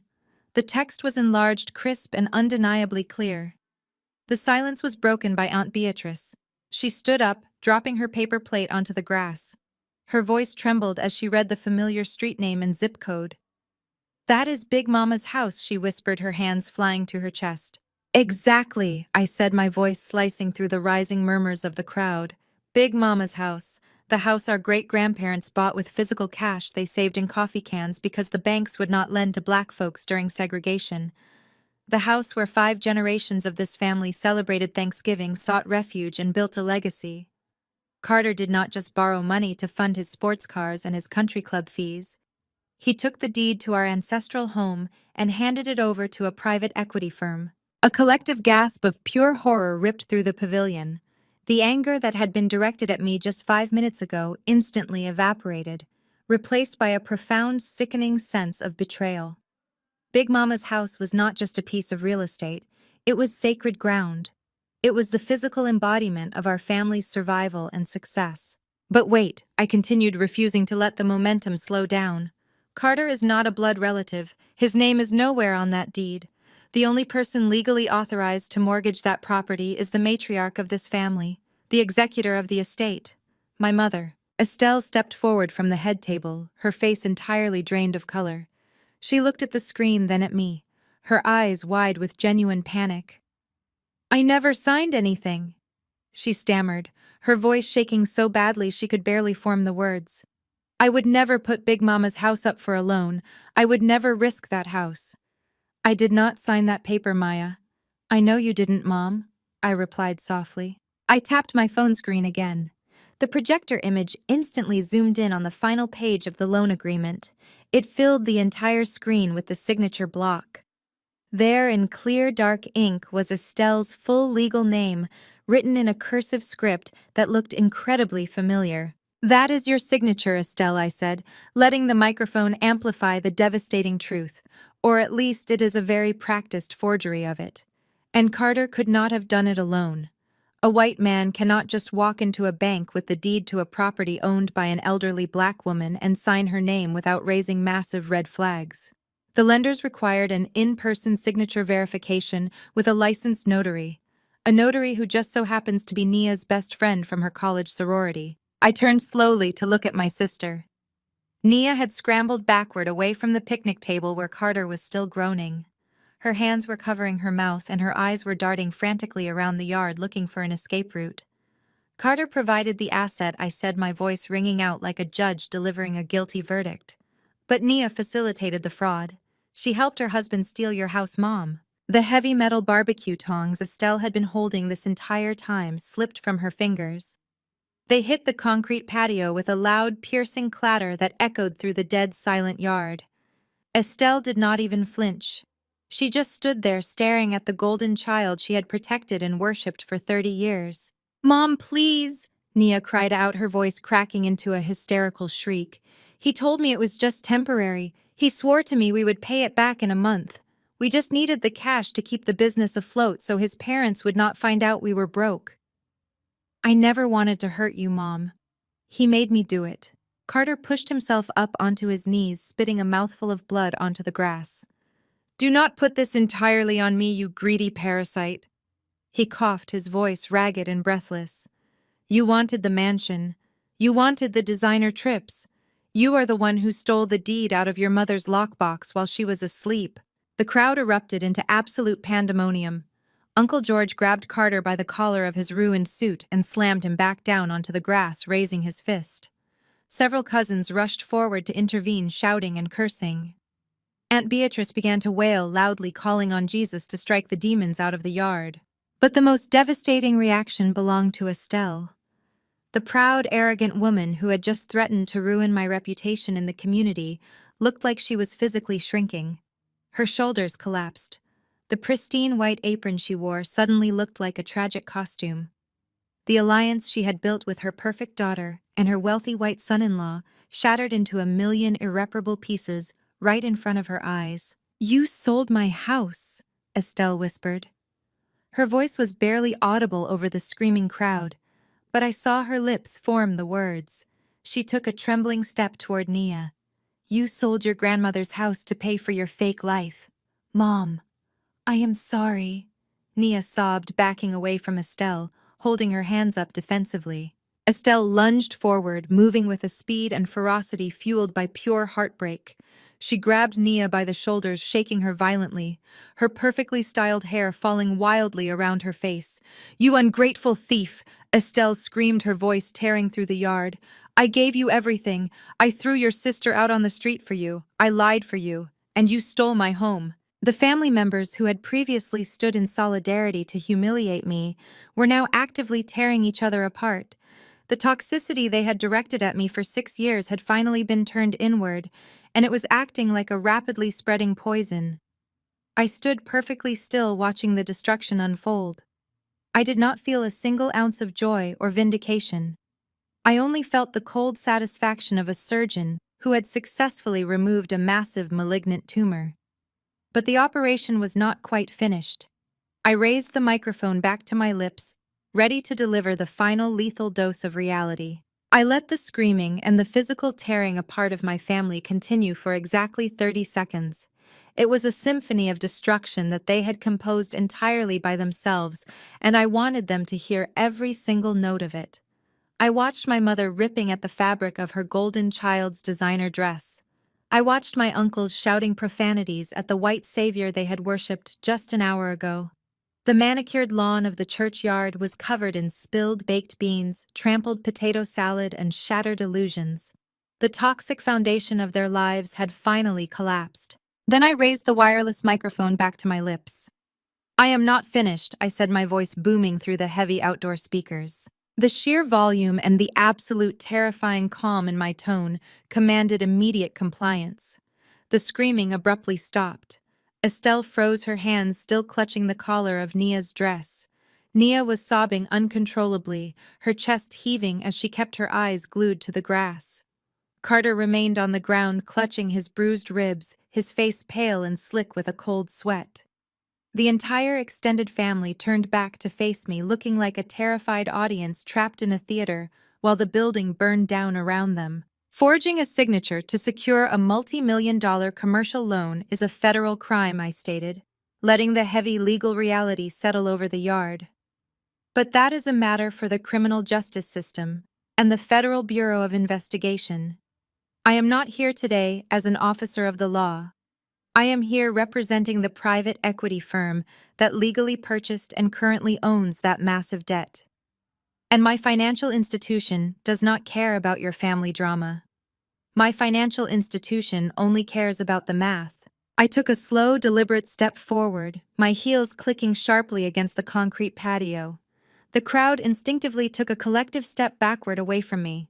And the math says that Carter has not made a single payment toward the principal or the interest of this commercial loan in over 8 months. I continued, my voice slicing through the warm morning air like a freshly sharpened blade. When a borrower defaults on a secured commercial loan of this magnitude, the lender has the absolute legal right to seize the physical collateral immediately. There are no more extensions. There are no more grace periods. There are no negotiations. If a camera were filming this exact moment, the director would order a violent whip pan across the yard. The lens would blur as it snapped frantically from face to face, capturing the sheer devastation of the antagonists.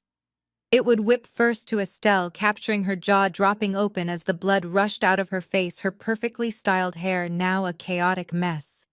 It would snap to Nia, capturing the thick black streaks of expensive mascara running down her cheeks as her mouth opened in a silent scream. And finally it would whip down to Carter, capturing his bloodied lip and the hollow dead stare of a man who knew his entire life was completely over. Because Carter is broke and defaulted on the loan, the bank is seizing the property, I announced, dropping the secondary bomb with the calculated precision of a drone strike. Big Mama's house no longer belongs to this family. The deed was legally transferred to the holding company of M Corp at exactly 9 o'clock this morning. The foreclosure is absolute and it is final. Estelle let go of Nia's dress and fell heavily to her knees. The damp grass stained her pristine white apron, but she did not even notice. No, she gasped, her voice a weak, raspy whisper. No, Maya, please. That is my home. I have lived in that house for 40 years.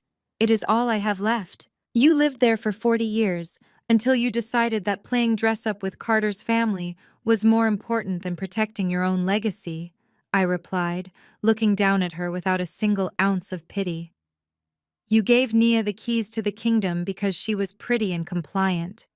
And she handed those keys directly to a man who burned your kingdom to the ground just to keep his luxury sports cars and his country club membership. You chose this, Estelle. You built this bed, and now the bank is repossessing it. I turned my attention to the aunts, uncles, and cousins who were standing frozen under the white tents. For those of you who rely on that house for Sunday dinners, for a place to stay when times get tough, for a symbol of our family's enduring strength, you can thank Carter and Nia for wiping it off the map, I said, projecting my voice so every single relative could hear the absolute truth.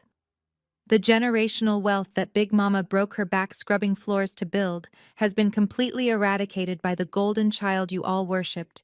You are all about to be homeless. Aunt Beatrice let out a loud, agonizing wail and collapsed into a folding chair, clutching her chest. Uncle George took off his hat and crushed it in his hands, his face twisted in pure grief. The house was the anchor of our entire extended family, and Nia had sold it for a fake designer lifestyle.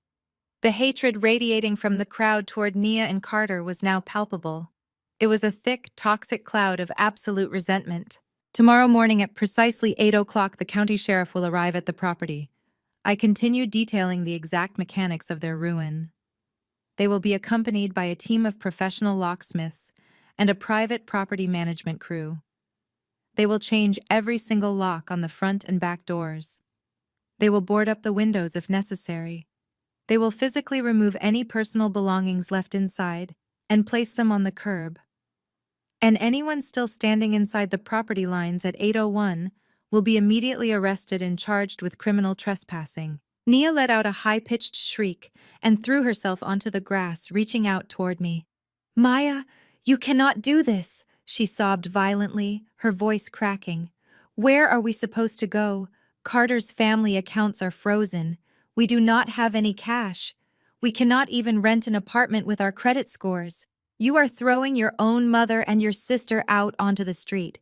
We will literally have nowhere to sleep tomorrow night. I looked at my older sister writhing on the ground in her ruined designer dress. I remembered the night I stood on the porch in the pouring rain holding nothing but a torn canvas backpack, begging her to tell the truth so I would not be homeless. I remembered the sound of the deadbolt locking me out. You should have thought about where you were going to sleep before you forged our mother's signature on a federal banking document, Nia, I said, my voice dropping to a terrifying icy whisper. 6 years ago, you threw me to the wolves to protect your fake marriage. Now the wolves are here for you, and I am the one leading the pack. Carter let out a pathetic whimper and tried to slowly crawl away across the grass, hoping to escape the wrath of the family he had just bankrupted. He was trying to slither toward the parking lot like a coward. But Sterling, my massive head of security, simply took one step forward and planted his heavy, polished leather shoe firmly onto the hem of Carter's suit jacket, pinning him entirely to the ground. Sterling did not even look down at him. He just kept his cold eyes scanning the crowd, ensuring no one interrupted my final execution. The reality of the situation crashed down on the churchyard with crushing, suffocating weight. There was no magical solution. There was no rich relative coming to save them. The white savior was a broke criminal. The golden child was a fraudulent thief. And the mother who orchestrated my public humiliation was about to be forcibly evicted from her home by armed law enforcement. I had systematically dismantled every single pillar of their toxic alliance and replaced it with a permanent, inescapable nightmare. For a long, agonizing minute, the only sound in the churchyard was the heavy, ragged breathing of my mother. She remained on her knees, staring blankly at the damp grass beneath her. The pristine white apron she wore was heavily stained with dirt and spilled barbecue sauce, looking like a ruined flag of surrender. She was a woman who had spent her entire adult life carefully curating an image of upper-middle-class respectability. She had attended every Sunday service, hosted every holiday dinner, and constantly bragged to the neighbors about her beautiful daughter, who had married into old white money. And in the span of 15 minutes, that entire identity had been completely vaporized. Estelle slowly placed her hands on her knees and pushed herself up from the ground. Her movements were stiff and jerky, like a mechanical toy running out of battery. She did not look at me. She did not look at the projector screen displaying the forged signature. She locked her eyes entirely on Nia. Nia was still sitting on the ground, her ruined designer dress bunched up around her legs. Her expensive makeup was completely washed away by her frantic tears, leaving dark smeared circles around her eyes. When she saw our mother standing up and walking toward her, a flicker of hope flashed across her face. She reached her hands out, expecting the same unconditional comfort and protection she had received every single time she made a mistake in her life. She expected Estelle to pull her into a warm embrace, to smooth her hair, and to tell her that they would figure it out together. "Mom," Nia whimpered, her voice shaking violently. "Mommy, please say something." Estelle stopped right in front of her. She looked down at her golden child, her perfect, beautiful daughter who could do no wrong. Estelle raised her right hand, the same hand that had gripped my wrist with such menacing force just a few moments ago. She pulled her arm back and swung it forward with every single ounce of strength she possessed in her body. The slap echoed through the quiet yard with the sharp, terrifying crack of a firing pistol. The physical force of the blow was so severe that it knocked Nia completely backward. Her head snapped to the side and she crashed hard into the wooden leg of the picnic table behind her. A sharp collective gasp ripped through the crowd of watching relatives. Nobody moved. Nobody tried to intervene. They simply stood frozen in absolute shock as the matriarch of the family violently assaulted her favorite child. "You sold my house!" Estelle screamed, her voice tearing out of her throat with a raw, guttural fury that did not even sound human. "You forged my name. You stole your grandmother's legacy so you could buy designer handbags and take trips to the beach. Nia touched her cheek, her eyes wide with a mixture of sheer terror and absolute disbelief. A bright red handprint was already blooming across her skin. In 34 years, Estelle had never once laid a finger on Nia. She had never even raised her voice at her. Nia had been shielded from every consequence, every punishment, and every harsh reality of life. The sudden violent collapse of her mother's unconditional worship completely broke her mind. "I did not do it!" Nia shrieked, scrambling backward across the grass like a cornered animal, her voice pitched upward into a hysterical screech. "It was Carter. He made me do it. He told me the bank was going to take his cars. He told me his parents would find out he was broke. He said he would divorce me if I did not help him get the money." She pointed a shaking manicured finger at her husband, who was still pinned to the ground beneath the heavy polished shoe of my security chief. "He hired the fake notary."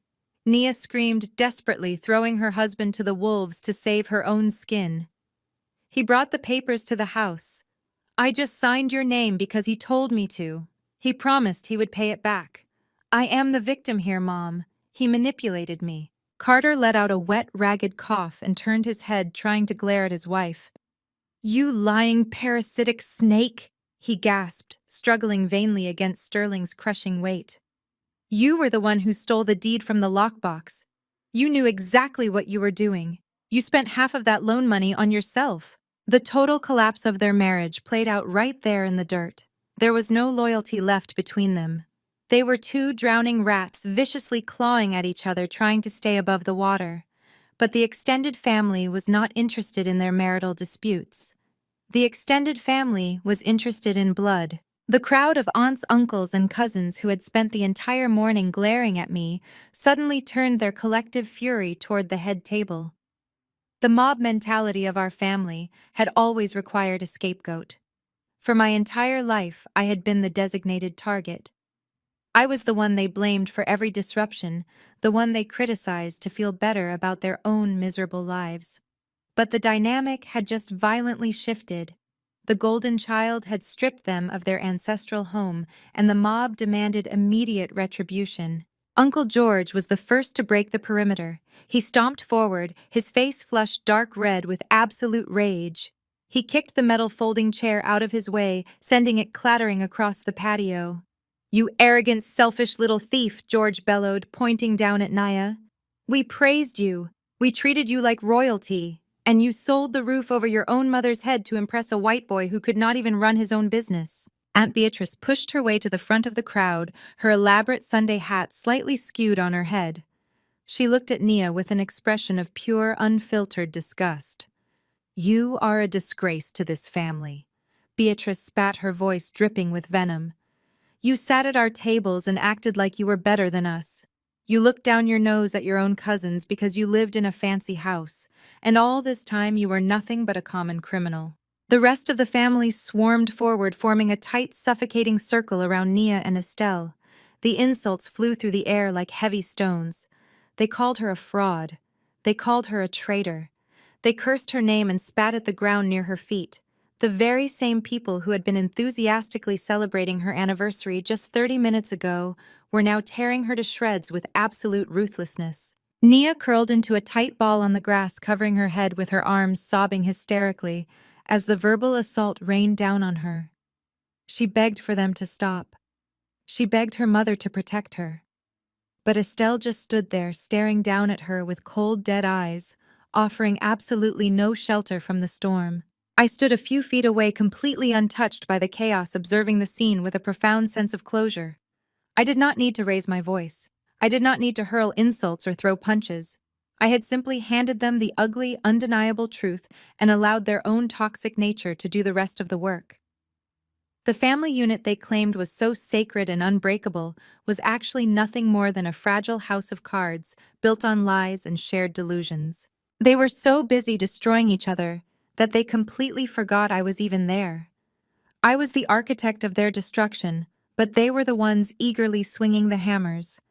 The absolute sweet perfection of my revenge was that I did not have to ruin Nia's life. I just had to step out of the way and let the family she valued so much do it for me. The screaming mass of my relatives formed a tight circle around my sister and my mother. The sheer volume of their collective rage was deafening. They were so consumed by their own betrayal that they completely forgot about the white man who had orchestrated the entire fraud. Sterling, my head of security, had stepped back slightly to form a protective barrier in front of me, ensuring none of the physical chaos spilled in my direction.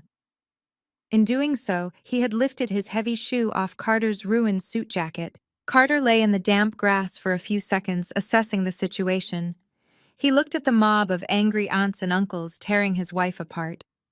He looked at Nia, who was sobbing, and reaching out her hand toward him, begging for her husband to come save her from the wrath of her own family. This was the exact moment a real man would have stood up. This was the moment a devoted partner would have pushed through the crowd, taken the blame, and shielded his wife from the vitriol. But Carter was not a real man. He was a coward who had spent his entire life hiding behind his family's money and his unearned privilege. And now that the money was gone, his true nature was fully exposed for everyone to see. He did not even meet Nia's eyes. He scrambled to his feet, his breath hitching in his chest as he clutched his bruised ribs. He turned his back on his wife and began to quietly limp away from the pavilion. He kept his head down, using the thick smoke billowing from the abandoned barbecue grill as a cover. He was trying to slither away unnoticed, slipping past the fold-out tables and heading straight for the gravel parking lot. He was abandoning his wife, his marriage, and his mother-in-law without a single ounce of hesitation. He did not care what happened to Nia. He just wanted to save himself. I stood safely behind Sterling, watching Carter's pathetic retreat.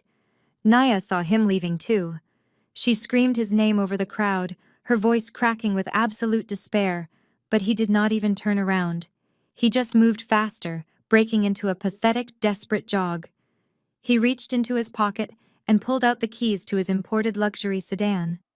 The same sedan he had bought using the money he stole from Big Mama's house. I saw the electronic lights of his car flash from across the yard as he hit the unlock button. He actually thought he was going to get away.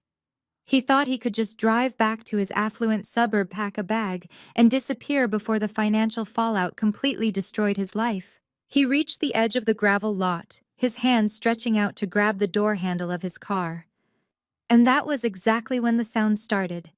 It was faint at first, a high-pitched wail cutting through the warm morning air from a few miles down the road, but it was growing louder by the second. The distinctive alternating pitch of police sirens. Multiple sirens approaching fast from different directions. Carter froze. His hand hovered just an inch from the door handle of his car. His shoulders tensed. He slowly turned his head, looking toward the main road leading up to the church. The sound was no longer faint. It was echoing off the brick walls, screaming through the neighborhood and drowning out the angry shouts of my family in the yard. The flashing red and blue lights began to reflect off the polished surface of his car, casting an eerie glow over his terrified face. He looked back across the yard, his panicked eyes searching frantically until they locked onto mine. I had not moved an inch. I was standing exactly where I had been the entire time, watching him with the calm, detached satisfaction of a chess player who had just declared checkmate. He looked at the approaching lights, then back at me, his mouth opening in a silent scream of realization. I did not call the police after I exposed the forged signature. I did not call them when Carter lunged at me across the picnic table. I had called the authorities before I even left my penthouse this morning. I had sent a secure digital package containing the forged deed, the fraudulently notarized documents, and a comprehensive timeline of the financial fraud directly to the Financial Crimes Division of the local police department and the federal authorities. The ambush at the church was never a threat to me. It was just the holding pen I needed to keep my sister and her husband in one exact location until law enforcement arrived to collect them. 4 heavy police cruisers turned sharply into the gravel parking lot, their tires kicking up a massive cloud of dust and loose rocks. They did not park neatly in the designated spots. They positioned their vehicles aggressively, completely blocking the only exit to the street.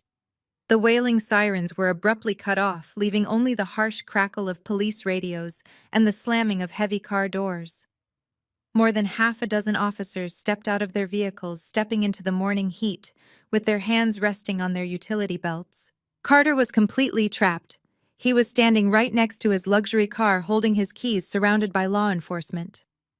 An older officer with a thick gray mustache pointed directly at him, commanding him to step away from the vehicle and place his hands behind his head. Carter's legs gave out. He did not try to run. He did not try to fight or argue his way out using his family name. He simply dropped to his knees in the gravel, dropping his car keys, the metal clinking sharply against the rocks. The arrogant, wealthy broker who had stormed into my home demanding my submission was now kneeling in the dirt, weeping like a frightened child. Back in the yard, the sudden arrival of the police cruisers had completely silenced the mob. The aunts and uncles backed away from Nia and Estelle, their anger instantly replaced by the primal fear of armed law enforcement. Nia stood alone in the center of the ruined barbecue, her chest heaving, looking at the police officers marching toward the yard. She turned to look at me, her eyes wide with a terrifying realization. The public humiliation, the loss of the house, and the destruction of her marriage were not the final punishments. They were just the opening acts. The real consequence was walking toward her right now, wearing a silver badge and carrying a pair of steel handcuffs. I took a slow, deep breath, filling my lungs with the fresh morning air. The heavy, suffocating weight that had rested on my chest for 6 long years was completely gone. I had not just cleared my name. I had completely eradicated the toxic foundation that had held me down. I watched the officers approach, ready to make their arrests. The trap had closed perfectly. There was absolutely no escape for either of them. The police officers pulled Carter completely off the gravel, hauling his limp, defeated body toward the back of the flashing cruiser. The heavy metal doors slammed shut, echoing through the silent yard with absolute finality. As the reality of Carter's arrest settled over the crowd, the remaining panic shifted back to the most immediate existential threat, the loss of the family home. Estelle was still kneeling in the ruined grass. She watched the police car for a moment, and then she slowly turned her head to look at me. Her eyes were completely bloodshot and wild with desperation. The arrogant matriarch who had orchestrated my public humiliation was totally broken. She pushed herself forward, actually crawling across the damp dirt on her hands and knees. It was a pathetic sight, but I felt absolutely nothing. She reached my feet and lunged forward, grabbing the hem of my tailored silk trousers with her shaking, dirt-stained hands. "Maya, please," she sobbed, her tears soaking into the expensive fabric. "You have money. You are the chief executive officer of a massive company. You can fix this. You can buy the house back from whoever took it. Save us, Maya. Save our home. I will do anything. I will banish Nia from the family. I will disown her right now. Just please use your wealth to save us." She was offering to throw her golden child away in a heartbeat just to save her own skin and secure a roof over her head. It was the ultimate proof that her love was entirely conditional based on what you could provide for her. I did not reach down to help her up. I simply took one deliberate step backward, forcing her hands to slip off my clothes. She fell forward slightly, catching herself on the grass. I looked down at her, my eyes as cold as solid ice. "You do not get it, do you, Mom?" I asked, my voice quiet, but carrying the heavy, crushing weight of absolute finality. "You are still looking for a savior. You still think there is a mysterious, faceless corporation out there that I can just easily bribe to make this all go away." Estelle looked up at me, her chin trembling violently. "What do you mean?" she whispered. I let a slow, chilling smile touch the corners of my mouth. "The private equity firm that bought out Carter's failing brokerage and ordered his immediate foreclosure," I said, listing the facts with surgical precision. "The aggressive collection agency that quietly purchased Nia's old $50,000 debt last year. And the commercial bank that is sending the sheriff to legally seize this exact property tomorrow morning. I own all of them." Estelle stopped breathing. The last remaining drop of color completely drained from her face, leaving her looking like a hollow, terrified shell.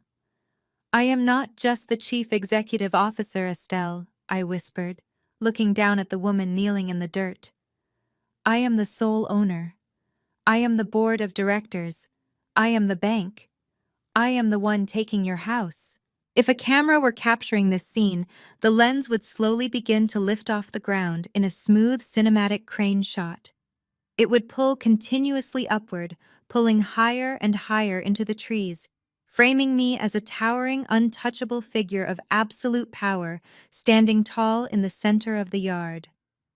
As the camera climbed, the family surrounding me would visually shrink into small, insignificant shapes, cowering in the ruined grass, completely dwarfed by the massive financial empire they had forced me to build. I reached into the sleek leather bag resting against my side.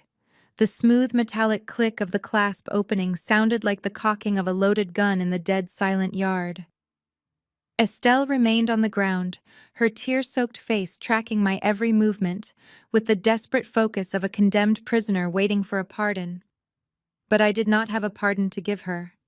I only had the executioner's blade. I pulled out two crisp white documents and held them up so the morning sun caught the stark black ink on the pages. I did not raise my voice. I did not need to.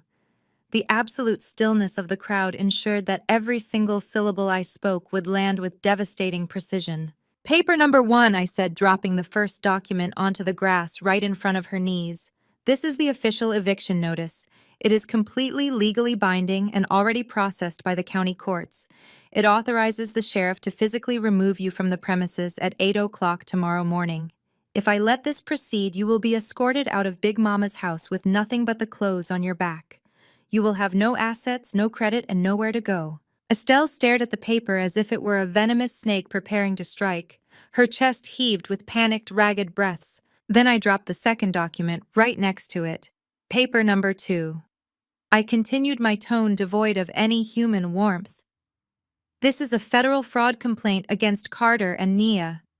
It details their conspiracy to commit wire fraud, bank fraud, and identity theft by forging your signature on the commercial loan documents. Because it crossed state lines and involved federal banking institutions, the mandatory minimum sentence for this level of financial crime is 10 years in a federal penitentiary. Nia let out a muffled whimper from the other side of the yard, but she did not dare approach me. She was terrified of the police officers still standing near the patrol cars, and she was completely terrified of me. I stepped closer to my mother, my shadow completely enveloping her small, trembling frame. I have the power to stop the eviction, I said softly. I can transfer the deed back into your name free and clear by the end of the business day. But I will only do it under one non-negotiable condition.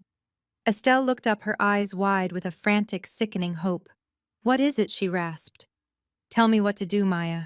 You have a choice, Mom, I said, delivering the final brutal ultimatum. You can take the witness stand in federal court. You can testify under oath against your precious daughter and your beloved white son-in-law. You will look the judge in the eye and send them to prison for 10 years, and I will let you keep the house. Estelle's jaw dropped. She looked over at Nia, who was shaking her head violently, sobbing, and begging her mother silently. Or, I continued, my voice slicing through the thick, humid air. You can protect them. You can refuse to testify, maintain your loyalty to your golden child, and pack your bags for the homeless shelter tomorrow morning. I looked down at the two pieces of paper resting in the dirt. Then I looked back into the terrified eyes of the woman who had thrown me away 6 years ago. Choose. Estelle did not even need a full second to deliberate. The instinct for pure self-preservation completely overrode 34 years of maternal favoritism. She looked at the police officers who were now marching across the damp grass toward the pavilion. She looked back at the eviction notice resting in the dirt. Then she raised her shaking, dirt-stained hand and pointed her finger directly at her golden child. She did it! Estelle screamed, her voice cracking with desperate hysteria. Take her! She forged the documents. She stole the deed. I will testify to whatever you need. Just give me my house back. Nia let out a blood-curdling shriek of absolute disbelief. Her own mother, the woman who had worshipped the ground she walked on her entire life, had just sold her out to federal law enforcement without a single moment of hesitation. Mom, how could you? Nia sobbed, collapsing completely as two officers grabbed her by the arms, hauling her to her feet. They recited her Miranda rights, their stern voices cutting through her frantic wailing. The cold steel handcuffs clicked sharply around her wrists, locking her fate in place. The toxic family had completely devoured itself. They had turned on each other the second their unearned privilege was stripped away, proving that their loyalty was entirely transactional. I watched as Nia was marched across the yard, her ruined designer dress dragging through the mud and loaded into the back of a police cruiser, right next to her completely broken husband. I did not stay to watch the patrol cars drive away. I did not look back at my mother, who was still kneeling in the dirt, weeping over the fragmented pieces of her shattered life. I turned around and walked smoothly across the gravel lot, my posture perfect and my expression entirely serene. Sterling was already waiting by my black SUV, holding the heavy armored door open for me. Before I stepped inside, I took my smartphone out of my pocket. I opened my contacts list and pulled up my sister's name. I tapped delete and permanently blocked the number. Then I did the exact same thing for Estelle. I severed the final dead branches from my family tree. I climbed into the plush leatherback seat, and Sterling shut the door with a solid, heavy thud. The thick glass instantly silenced the sirens, the crying, and the chaos of the churchyard. The engine purred to life with a low, powerful hum. From the vehicle's small refrigerated console, I poured myself a chilled glass of vintage champagne. They say you cannot choose the family you are born into. My voice echoed in the quiet luxury of the cabin. But you sure as hell have the right to evict them from the empire you built. I took a slow, luxurious sip of the champagne, letting the crisp bubbles wash away the last remaining traces of my past. As the SUV accelerated out of the lot and merged onto the highway, leaving them all behind in the dust, I looked directly into the camera. A cold, victorious smirk spread across my face. Cut to black.